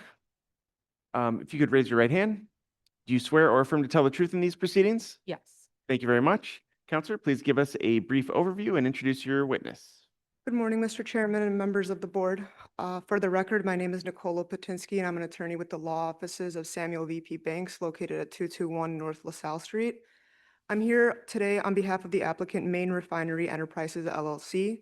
The applicant is a contract purchaser of the existing one-story commercial building at 4821 West Irving Park Road. The existing one-story building contains one retail unit at grade and one retail unit within the basement, and the applicant is proposing to establish a hair salon within the ground level unit and a salon suite concept within the building's basement level. The ground floor will feature 8 hair service stations and 4 hair washing stations. The basement will be divided into 8 private suites that will be used for eyebrow, eyelash, nail, and esthetician services. The applicant intends to hire 5 employees to assist in running the business and provide client services. The applicant will also lease the suites to independently licensed personal service providers, and the proposed salon will operate 7 days a week from 8 a.m. to 9 p.m., though these hours may be adjusted based on demand. In order to permit the underlying personal service use, the applicant is seeking a special use because there's at least one other personal service use located within 1,000 feet of the subject property. There will be one witness testifying today, the manager of the applicant, Joanna Barrera. And with that, we would be happy to answer any questions the board may have. Thank you. Do you affirm that the materials submitted with the hearing packet are still true and correct to the best of your knowledge? Yes. Thank you. They'll be admitted into the record. Are there any questions from the board? We'll take this matter under advisement. Thanks. Thank you. Case 18.5F, 537 Northwestern.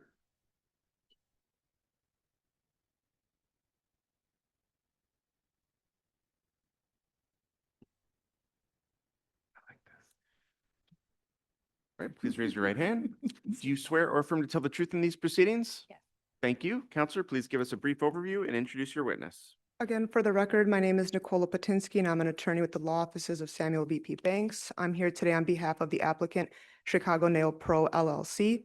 The applicant intends on leasing the ground floor retail unit located at 7537 Northwestern Avenue. The applicant is proposing to establish a nail salon within that space. The proposed salon will feature approximately 9 manicure and pedicure stations. The applicant intends to hire 2 to 6 employees to assist in running the business and provide client services. The proposed nail salon will operate 5 days a week, Mondays and Thursdays from 12 p.m. to 8 p.m., Wednesdays and Fridays from 10 a.m. to 6 p.m., and Saturdays from 9 a.m. to 5 p.m. It will be closed on Tuesdays and Sundays, although the applicant may adjust those hours based on customer demand. In order to permit the use, the applicant is seeking a special use because the subject property is located in a B3-3 zoning district, and there's at least one other personal service located within 1,000 feet of the subject property. I have one witness that will be testifying today, Ms. Soledad Zamudio. We are prepared to answer any questions the board may have. Thank you. Do you affirm that the materials submitted with the hearing packet are still true and correct to the best of your knowledge? Yes. Thanks. They'll be admitted into the record. Are there any questions from the board? I just have a quick question. Council, you mentioned that you could foresee variations in hours. What's the range of variation from what was provided in the application to what you might imagine in operation? Well, based on customer demand, they may be shortened or extended by maybe an hour or two, depending on how business goes. So what would be the latest, for example, that we'd foresee it being open? No later than 8:45. Okay, thank you. So just to confirm, the hours that are provided in the application are sort of the max hours. It would be, Yeah, just 40 hours a week. We don't want to work more than that, Okay. honest. thank you. Any other questions from the board? We'll take this matter under advisement. Thank you.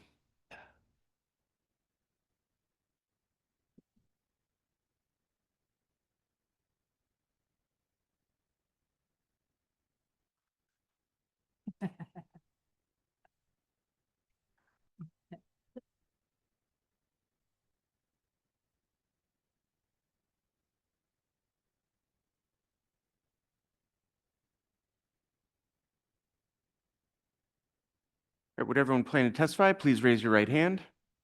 Do you swear or affirm to tell the truth in these proceedings? Thank you very much. Counselor, please give us a brief overview and introduce your witnesses. Certainly. My name is John Wise. I'm an attorney with Montana and Welch. I'm here on behalf of This Must Be the Space LLC. The two managers of the LLC are here. We have Claire Ladd and Brennan Dwyer.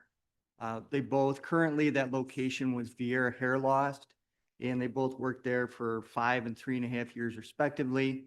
Person operating that business is looking to move on, so they're looking to take it over. A special use is required because it's located about 746 feet away from Catrone Barber Shop.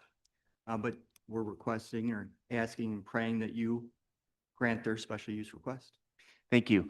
For the witnesses, do both of you affirm that the materials submitted with the hearing packet are still true and correct to the best of your knowledge? Yes. Thank you. They'll be admitted into the record. Are there any questions from the board? We'll take this matter under advisement. Thank you. Thank you. 3925 R20.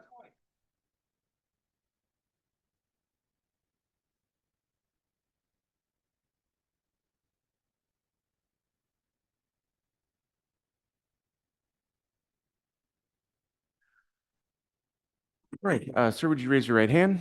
Do you swear or affirm to tell the truth in these proceedings? Yes. Thank you. Counselor, please give us a brief overview and introduce your witness. Thanks again, Chairman. For the record, Fred Augustin with the Law Office of Sam Banks. I'm here on behalf of the applicant, Mike King.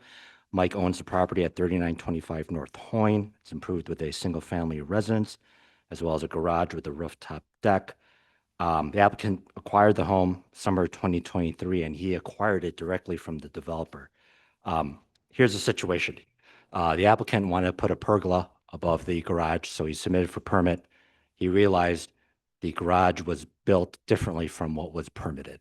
So what Mike's trying to do is correct basically what's built. So the permit drawings show the stairway behind the garage to the rooftop deck. It was actually built to the south side of the garage. The deck also has like a raised fireplace. The permit drawings didn't show that. So by Mike trying to get a permit for the pergola, these issues came up. So he's trying to fix the discrepancy. He didn't have any input in terms of the design of the home.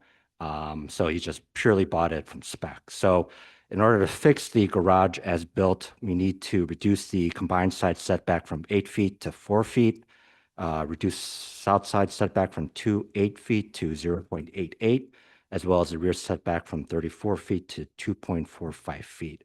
Here with me this morning is Mike King. Just in terms of hardship, again, I mean, the lot is 124 feet deep, shorter than a standard city lot. And again, the applicant just bought the house the way it was built, and so he's just trying to correct it now. So with that, we're here to answer any questions. Do you affirm that the materials submitted with the hearing packet are still true and correct to the best of your knowledge? Yes. Thank you. They'll be admitted into the record. And just to confirm that point, so you did not have any input in the design of the garage rooftop deck, the fireplace, any of that? No, it was already built. Okay. Yeah. Are there any questions from the board? Who's the developer? Peter Taskey or something like, and his General Masonry LLC is his company. Do you know how to spell his last name? I do. BUC, sorry. GAJSKI. All right. You will. And Peter is spelled PIOTR. Thank you.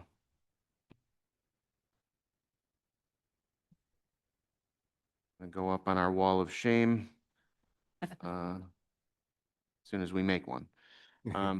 Any other questions from the board? We'll take this matter under advisement. Thank you. Thank you. So just post-it notes at this point.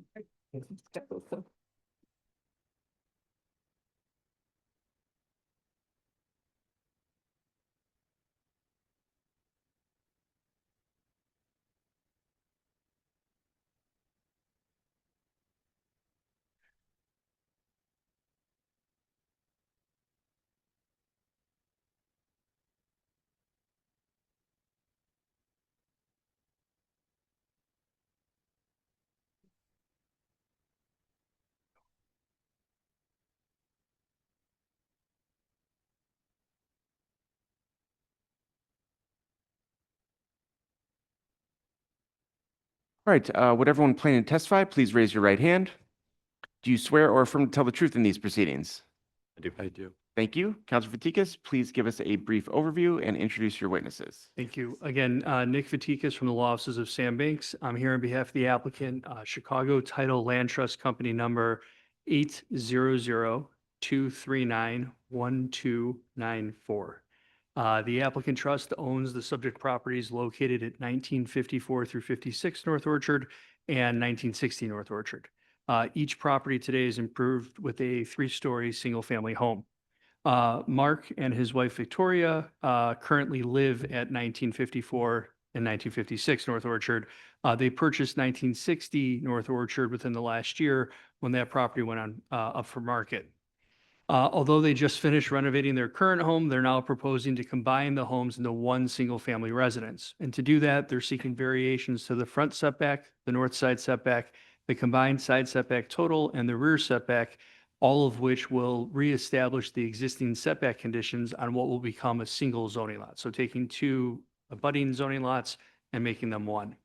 And so we're clear the real scope of work will occur between the north side of 1954 through 56 and the south side of 1960, filling in the area so that the 2 homes can function together as one.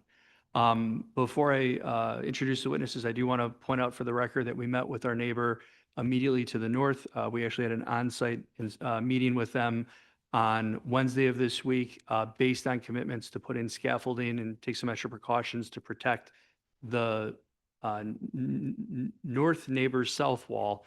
They're in full agreement on the scope of the project. We also received a text from our neighbor to the south wishing us luck today. So I just want to, I know it came after our posting deadlines, but I just wanted the board to know that there was direct outreach with our immediate neighbors. And no objections at this point. So again, on behalf of the applicant, we do have Mr. Mark Czar, and then we have our project architect, Brian Settle. And with that, happy to answer any questions you or the board members have. Okay. For the 2 witnesses, do both of you affirm that the materials submitted with the hearing packet are still true and correct to the best of your knowledge? Yes. Yes. Thank you. They'll be admitted into the record. Are there any questions from the board? I just had one question. Do you, because it's 2 zoning lots right now, are they going to get combined after? If the relief were granted, would you combine the zoning lots after? So the zoning lots are established when we submit for permit based on our survey. And the survey submitted with our application shows them as one zoning lot. So that's the act for the city of establishing a zoning lot. What'll end up happening is once the construction is complete, sign-offs are in place, we would advise the client to consolidate the PIN so that there's one tax bill, not 2. But they're separate processes, but it really starts with the city process of submitting the survey and establishing the zoning lot for development. But that is, again, when we get to hardship, it's 2 lots with 2 separate setback requirements, and now we're making them one so that middle, we're reestablishing the outside scope. Right. Okay. Thank you for that. Any other questions from the board? We'll take this matter under advisement. Thank you. Thank you. Thank you.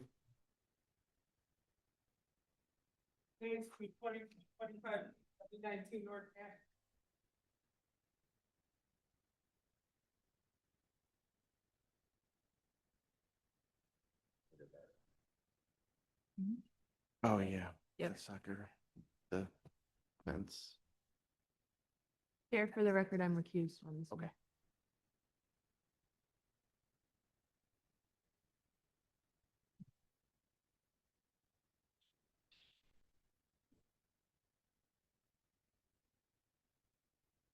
Right, would everyone planning to testify, please raise your right hand? Do you swear or affirm to tell the truth in these proceedings? Yes.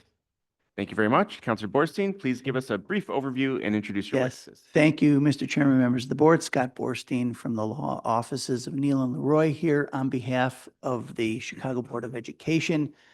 This project, straightforward, relating to the Eugene Field School at 7019 North Ashland. The school has this soccer field that's been there since I don't know, probably at least 10, 15 years, on Lunt Street. And then you can see the home immediately to the east of the soccer field. Over the years, balls have been, kicked over and hit the house, have broken some windows, of course, over the years. So CPS installed a fence, but it just wasn't tall enough, right? And balls continued to come over. Neighbor continued to be unhappy and has made a request that we put in yet a taller fence and netting structure. So that is before you today. It's the same location as the existing fence, but now it's just going to grow in height to 30 feet and extend the length of the home, which is about 64 feet. So hopefully that is enough to stop the errant balls from hitting the home and causing the problem. But that's our case today. I'm joined by Dara Patel and Harish Goel, who are project manager and our engineer of record, and here to answer any questions. Thank you. For the witnesses, do both of you affirm that the materials submitted with the hearing packet are still true and correct to the best of your knowledge? Yes. Thank you. They'll be admitted into the record. Are there any questions from the board? We'll take this matter under advisement. Thank you.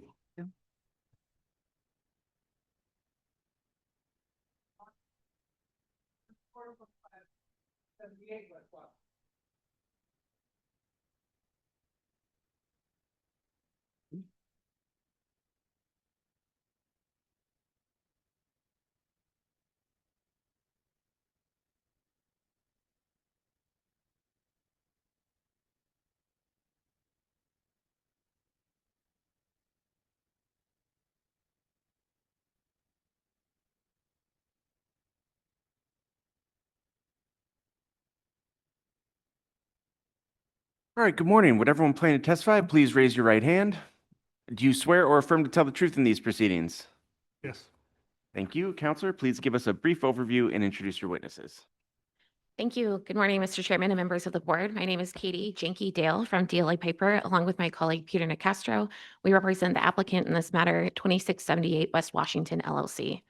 I'm joined today by Matt Berenberg, directly to my right, who is representative from the applicant and owner, Marshall Butler to his right, who is the project architect from Keeler Slater, and Jason Jarrett at the end, the land planner from Oak Rink Kissel Associates.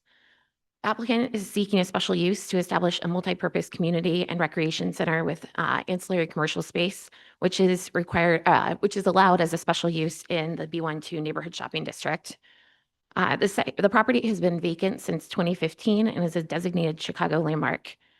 It includes a 3-story main house, a 2-story coach house, and a 1-story former dormitory building. The current plans are to convert the main house into the 3-story main house into an arts, tech, and media, fitness, and office space. The 1-story dormitory will provide administrative and multi-purpose space, and the 2-story coach house will feature a small cafe and studio space. The 3-story addition will connect the main house and the dormitory to facilitate accessible operations and programming. This is an exciting proposed development, which presents a unique opportunity to preserve and revitalize the significant property, which was designated as a landmark fairly recently in 2023. The applicant has worked very closely with Alderman Burnett and the Garfield Park Community Council and solicited extensive public comment, and we've provided letters of support from both the Alderman and GPCC. We are available for any questions, and we'll appreciate your time and consideration. Thank you. All right, for the witnesses, do all of you affirm that the materials submitted with the hearing packet are still true and correct to the best of your knowledge? Thank you very much. And for the applicant, have you had an opportunity to read the 2 letters from the Department of Planning and Development recommending approval of the proposed project? Yes. And do you agree to be bound by the conditions set forth in those letters? Yes. Thank you. Are there any questions from the board? So what's the community group that will be operating this? Who's going to be operating this community center?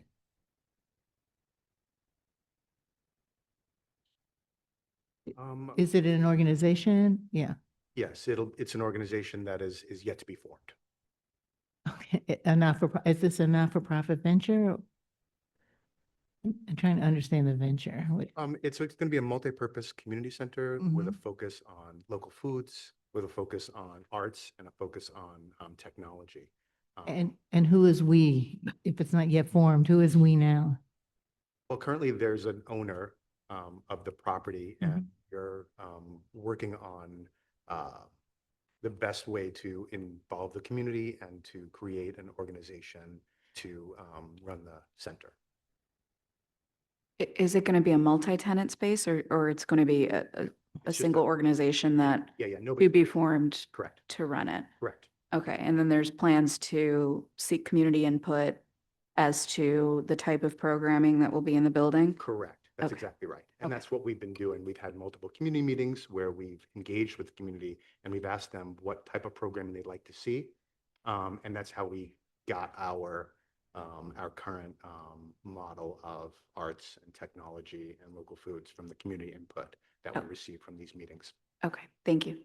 So the owner will be establishing a community group or a group, which will that include people from the community? Yeah, we've like been meeting with and- likely an advisory committee. And then the advisory committee will help advise on best practices to run the And center. the owner is an LLC and they'll continue to own it Correct. They'll own the land and the space, yes. and work with a group that's being established to be able to run the programming in the building. Correct. That's Okay, exactly right. got it. Sorry if I wasn't clear. What's undetermined right now is that the to be formed organization is going to either be, you don't know if it's going to be for profit or nonprofit? Right. There'll likely be, maybe there'll be aspects of both, right? If they're, depending on how, how it, how it shakes out with the cafe part of it and with the programming part of it. So there could be a multifaceted approach. Mhm. Okay. Sure, yeah.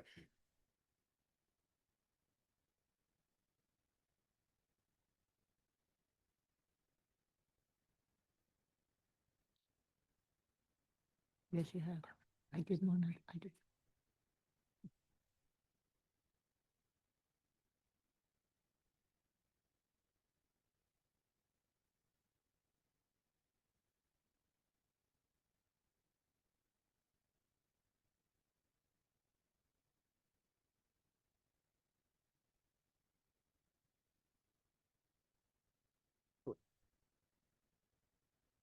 We'll continue.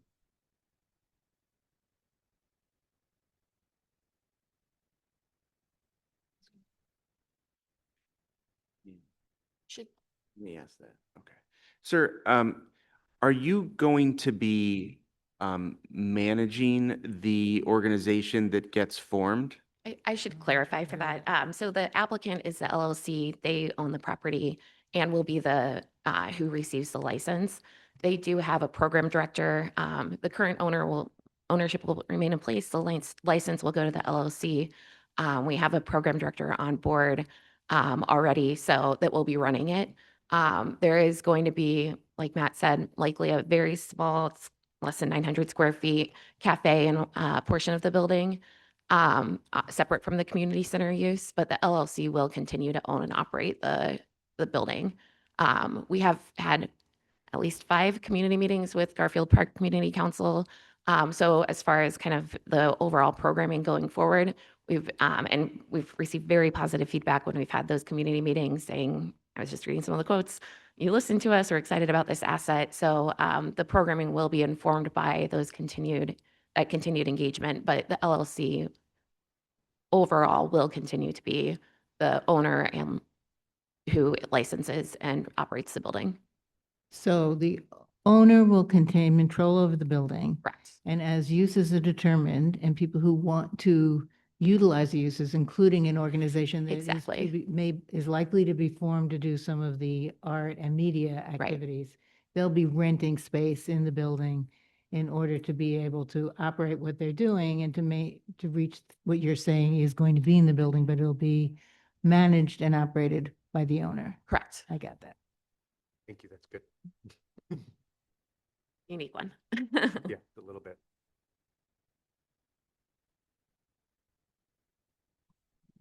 Second.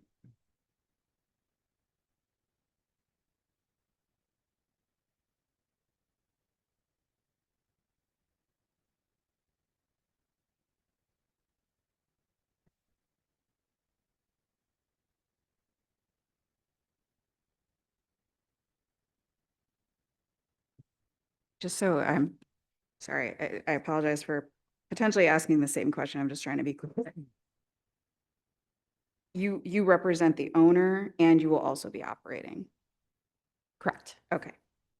Okay, thank you. I think, and this was in media, so we're not going rogue. So the building was bought by a local Chicago philanthropist who read a Block Club article about it being demolished and kind of intervened. And actually, through me, we tracked down who the seller or who the person was that was trying to demolish it. And she acquired the building with this vision of preserving it and redelivering it to the community as a community asset. Okay, that's great. So it is a very unique one. Yeah, it typically, we usually see like the operator seeking the special use to be able Yes, to run it and. So we will be continuing to, we will continue owning it. We will continue operating it again with that philanthropist kind of behind the whole thing. Okay. Any other questions from the board? Okay, we'll take this matter under advisement. Thank you. Thank you.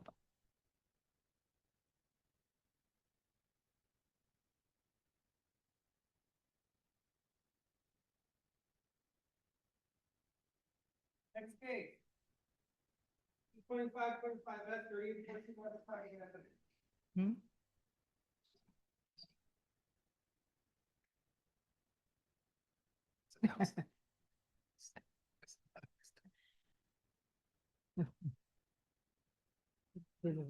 I see.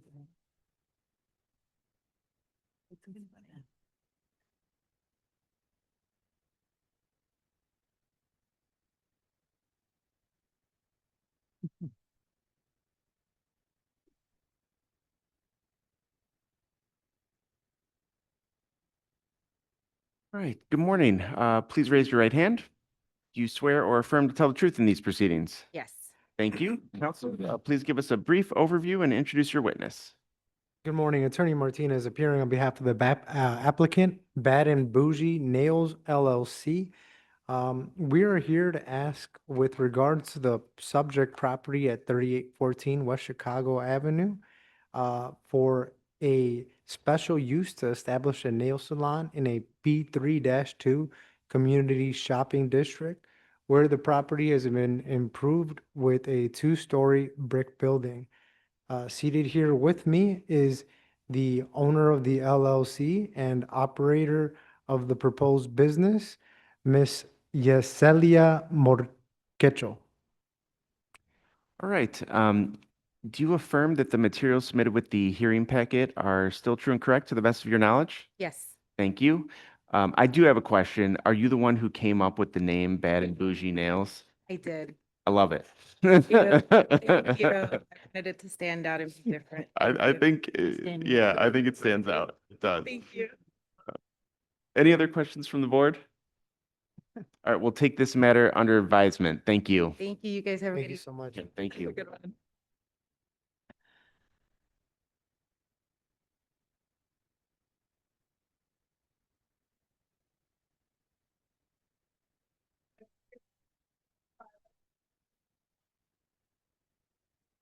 Chair, for the record, I'm recused on this one.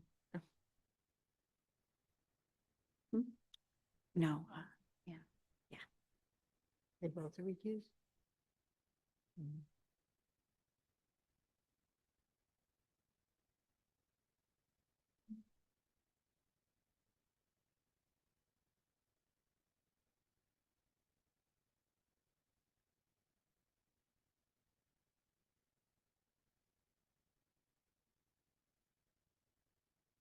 That's all good. Okay, for everyone planning to testify, please raise your right hand. Do you swear or affirm to tell the truth in these proceedings? Thank you very much. Counselor, please give us a brief overview and introduce your witnesses. Good morning, Mr. Chairman and members of the board. For the record, my name is Tom Carroll with the Office of Thomas R. Raines, Attorney at Law. I'm here representing the applicant and property owner, Metropolitan Family Services, for the special use for the property at 6410 South Honore Street. Applicant proposes to convert an existing two-story residential building with a basement into a community center for Chicago youths aged 13 to 24, providing a variety of creative facilities and activities, including a computer lab, library, musical production space, and maker lab. The applicant and its architects, Norseman Architects, have provided detailed plans of what the facility is intended to look like to the Department of Planning and Development in conjunction with the application. This community center presents a unique opportunity to enrich the underserved area of West Englewood in the city, which sentiment is echoed in the letter of aldermanic support submitted to the board by Alderman Raymond Lopez. You should have received that. I am joined today by Jason Eliason, the applicant's chief of staff, Carrie Pulley, currently the executive director of Metro's Calumet facility, who will soon be in charge of the proposed community center, and our expert witness, Toby Sorensen, MAI, the president of Case Chicagoland, Inc. All right, thank you. For the witnesses, do all of you affirm that the materials submitted with the hearing packet are still true and correct to the best of your knowledge? Yes. Yes. Thank you very much. And for the applicant's witness, have you had a chance to read the Department of Planning and Development's recommendation letter for this matter? Yes. And does the applicant agree to be bound by the conditions set forth in this letter? Yes. Thank you. Are there any questions from the board? Is this this is the group of houses that are all being run by? Yeah, this is a very cool operation. I've read about this before. This is this the only, this is the only operation for MFS out of the cluster of homes that are there? Okay, thank you. Any other questions from the board? All right, we'll take this matter under advisement. Thank you. Thank you.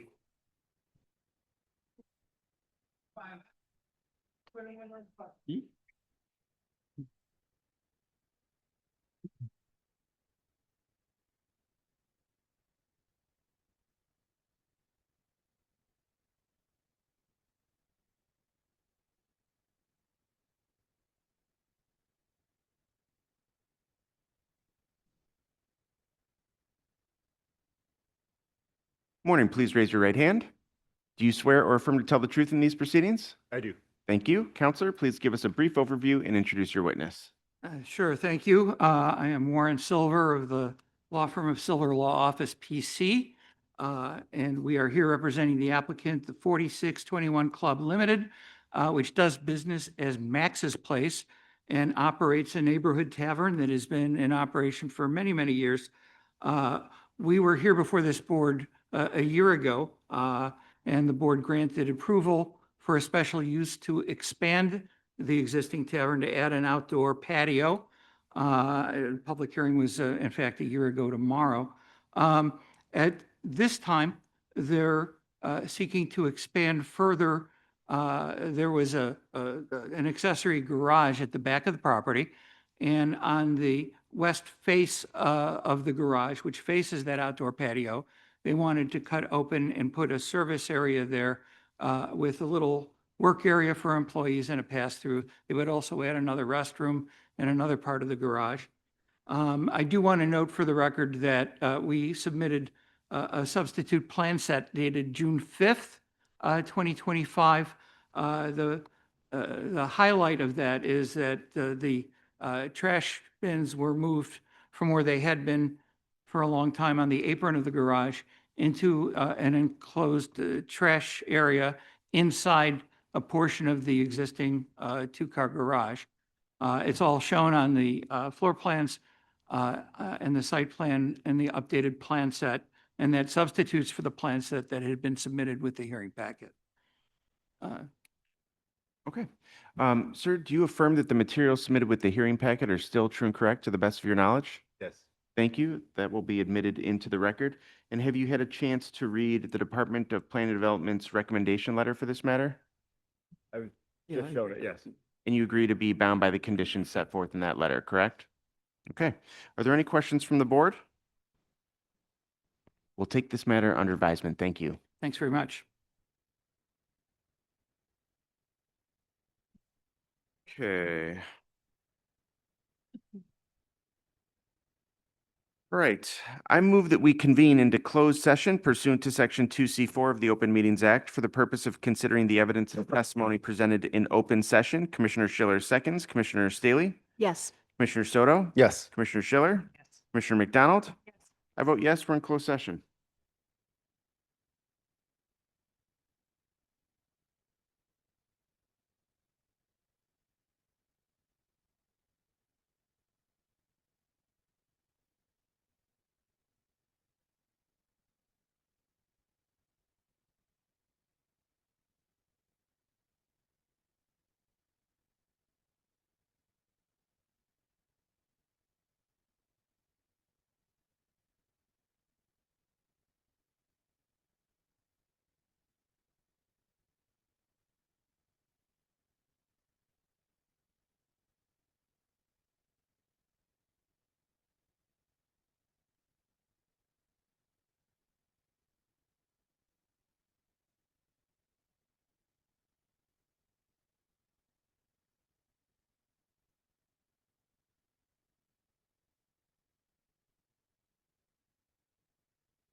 Okay, I move that we return to open session. Commissioner Schiller seconds, Commissioner Staley, Yes. Commissioner Soto, Yes. Commissioner Schiller, Commissioner McDonald. Yes. I vote yes, and we're back. We will now vote. Note that any motion to approve a special use will be tied to the recommendations of the department and any additional conditions read by me. First, I move to approve all continuance requests to the dates stated by me. Commissioner Schiller seconds, Commissioner Staley, Yes. Commissioner Soto, Yes. Commissioner Schiller, Commissioner McDonald. Yes. I vote yes, the continuances are approved. I move to approve application for calendar number 19225S. Commissioner Schiller seconds, Commissioner Staley, Yes. Commissioner Soto, Yes. Commissioner Schiller, Commissioner McDonald. Yes. I vote yes, the matter is approved. I move to approve application for calendar number 19425S. Commissioner Schiller seconds, Commissioner Staley, Yes. Commissioner Soto, Yes. Commissioner Schiller, Commissioner McDonald. Yes. I vote yes, the matter is approved. Move to approve application for calendar number 19525Z. Commissioner Schiller seconds, Commissioner Staley, Yes. Commissioner Soto, Yes. Commissioner Schiller, Commissioner McDonald. Yes. I vote yes, the matter is approved. I move to approve application for calendar numbers 19625Z and 19725Z. Commissioner Schiller seconds, Commissioner Staley, Yes. Commissioner Soto, Yes. Commissioner Schiller, Commissioner McDonald. Yes. I vote yes, the matters are approved. I move to approve application for calendar number 19825Z. Commissioner Schiller seconds, Commissioner Staley, Yes. Commissioner Soto, Yes. Commissioner Schiller, Commissioner McDonald. Yes. I vote yes, the matter is approved. I move to approve application for calendar numbers 19925Z and 225Z. Commissioner Schiller seconds, Commissioner Staley, Yes. Commissioner Soto, Yes. Commissioner Schiller, Commissioner McDonald. Yes. I vote yes, the matter is approved. I move to approve application for calendar number 20125S. Commissioner Schiller seconds, Commissioner Staley, Yes. Commissioner Soto, Yes. Commissioner Schiller, Commissioner McDonald. Yes. I vote yes, the matter is approved. I move to approve application for calendar numbers 20225S, 20325Z, 20425Z, and 20525Z. Commissioner Schiller seconds, Commissioner Staley, Yes. Commissioner Soto, Yes. Commissioner Schiller, Commissioner McDonald. Used. I vote yes, the matter is approved. I move to approve application for calendar number 20625Z. Commissioner Schiller seconds, Commissioner Staley, Yes. Commissioner Soto, Yes. Commissioner Schiller, Yes. Commissioner McDonald. Yes. I vote yes, the matter is approved. I move to approve application for calendar number 20725S. Commissioner Schiller seconds, Commissioner Staley, Yes. Commissioner Soto, Yes. Commissioner Schiller, Commissioner McDonald. Yes. I vote yes, the matter is approved. I move to approve application for calendar number 20825S. Commissioner Schiller seconds, Commissioner Staley, Yes. Commissioner Soto, Yes. Commissioner Schiller, Commissioner McDonald. Yes. I vote yes, the matter is approved. I move to approve application for calendar number 21125Z. Commissioner Schiller seconds, Commissioner Staley, Yes. Commissioner Soto, Yes. Commissioner Schiller, Commissioner McDonald. Yes. I vote yes, the matter is approved. I move to approve application for calendar numbers 21225S and 21325Z. Commissioner Schiller seconds, Commissioner Staley, Yes. Commissioner Soto, Yes. Commissioner Schiller, Yes. Commissioner McDonald. Yes. I vote yes, the matters are approved. I move to approve application for calendar numbers 21425Z, 21525Z, and 21625Z. Commissioner Schiller seconds, Commissioner Staley, Yes. Commissioner Soto, Yes. Commissioner Schiller, Commissioner McDonald. Yes. I vote yes, the matters are approved. I move to approve application for calendar number 21725S. Commissioner Schiller seconds, Commissioner Staley, Yes. Commissioner Soto, Yes. Commissioner Schiller, Commissioner McDonald. Yes. I vote yes, the matter is approved. I move to approve application for calendar number 21825S. Commissioner Schiller seconds, Commissioner Staley, Yes. Commissioner Soto, Yes. Commissioner Schiller, Commissioner McDonald. I vote yes, the matter is approved. I move to approve application for calendar number 21925S. Commissioner Schiller seconds, Commissioner Staley, Yes. Commissioner Soto, Yes. Commissioner Schiller, Commissioner McDonald. Yes. I vote yes, the matter is approved. I move to approve application for calendar number 22025Z. Commissioner Schiller seconds, Commissioner Staley, Yes. Commissioner Soto, Yes. Commissioner Schiller, Commissioner McDonald. Yes. I vote yes, the matter is approved. I move to approve application for calendar number 22125Z. Commissioner Schiller seconds, Commissioner Staley, Yes. Commissioner Soto, Yes. Commissioner Schiller, Commissioner McDonald. Yes. I vote yes, the matter is approved. I move to approve application for counter number 22225Z. Commissioner Schiller seconds, Commissioner Staley, Yes. Commissioner Soto, Yes. Commissioner Schiller, Commissioner McDonald. Recused. I vote yes, the matter is approved. I move to approve application for calendar numbers 22325S and 22425S. Commissioner Schiller seconds, Commissioner Staley, Yes. Commissioner Soto, Yes. Commissioner Schiller, Yes. Commissioner McDonald. Yes. I vote yes, the matters are approved. I move to approve application for calendar number 22525S. Commissioner Schiller seconds, Commissioner Staley, Yes. Commissioner Soto, Yes. Commissioner Schiller, Commissioner McDonald. Yes. I vote yes, the matter is approved. I move to approve application for calendar number 22625S. Commissioner Schiller seconds, Commissioner Staley, Yes. Commissioner Soto, Yes. Commissioner Schiller, Commissioner McDonald. Recused. I vote yes, the matter is approved. I move to approve application for calendar number 10625S. Commissioner Schiller seconds, Commissioner Staley, Yes. Commissioner Soto, Yes. Commissioner Schiller, Commissioner McDonald. Yes. I vote yes, the matter is approved. I move that we recess until 2 p.m. Commissioner Schiller seconds, Commissioner Staley, Yes. Commissioner Soto, Yes. Commissioner Schiller, Commissioner McDonald. Yes. I vote yes, we're in recess until 2 p.m.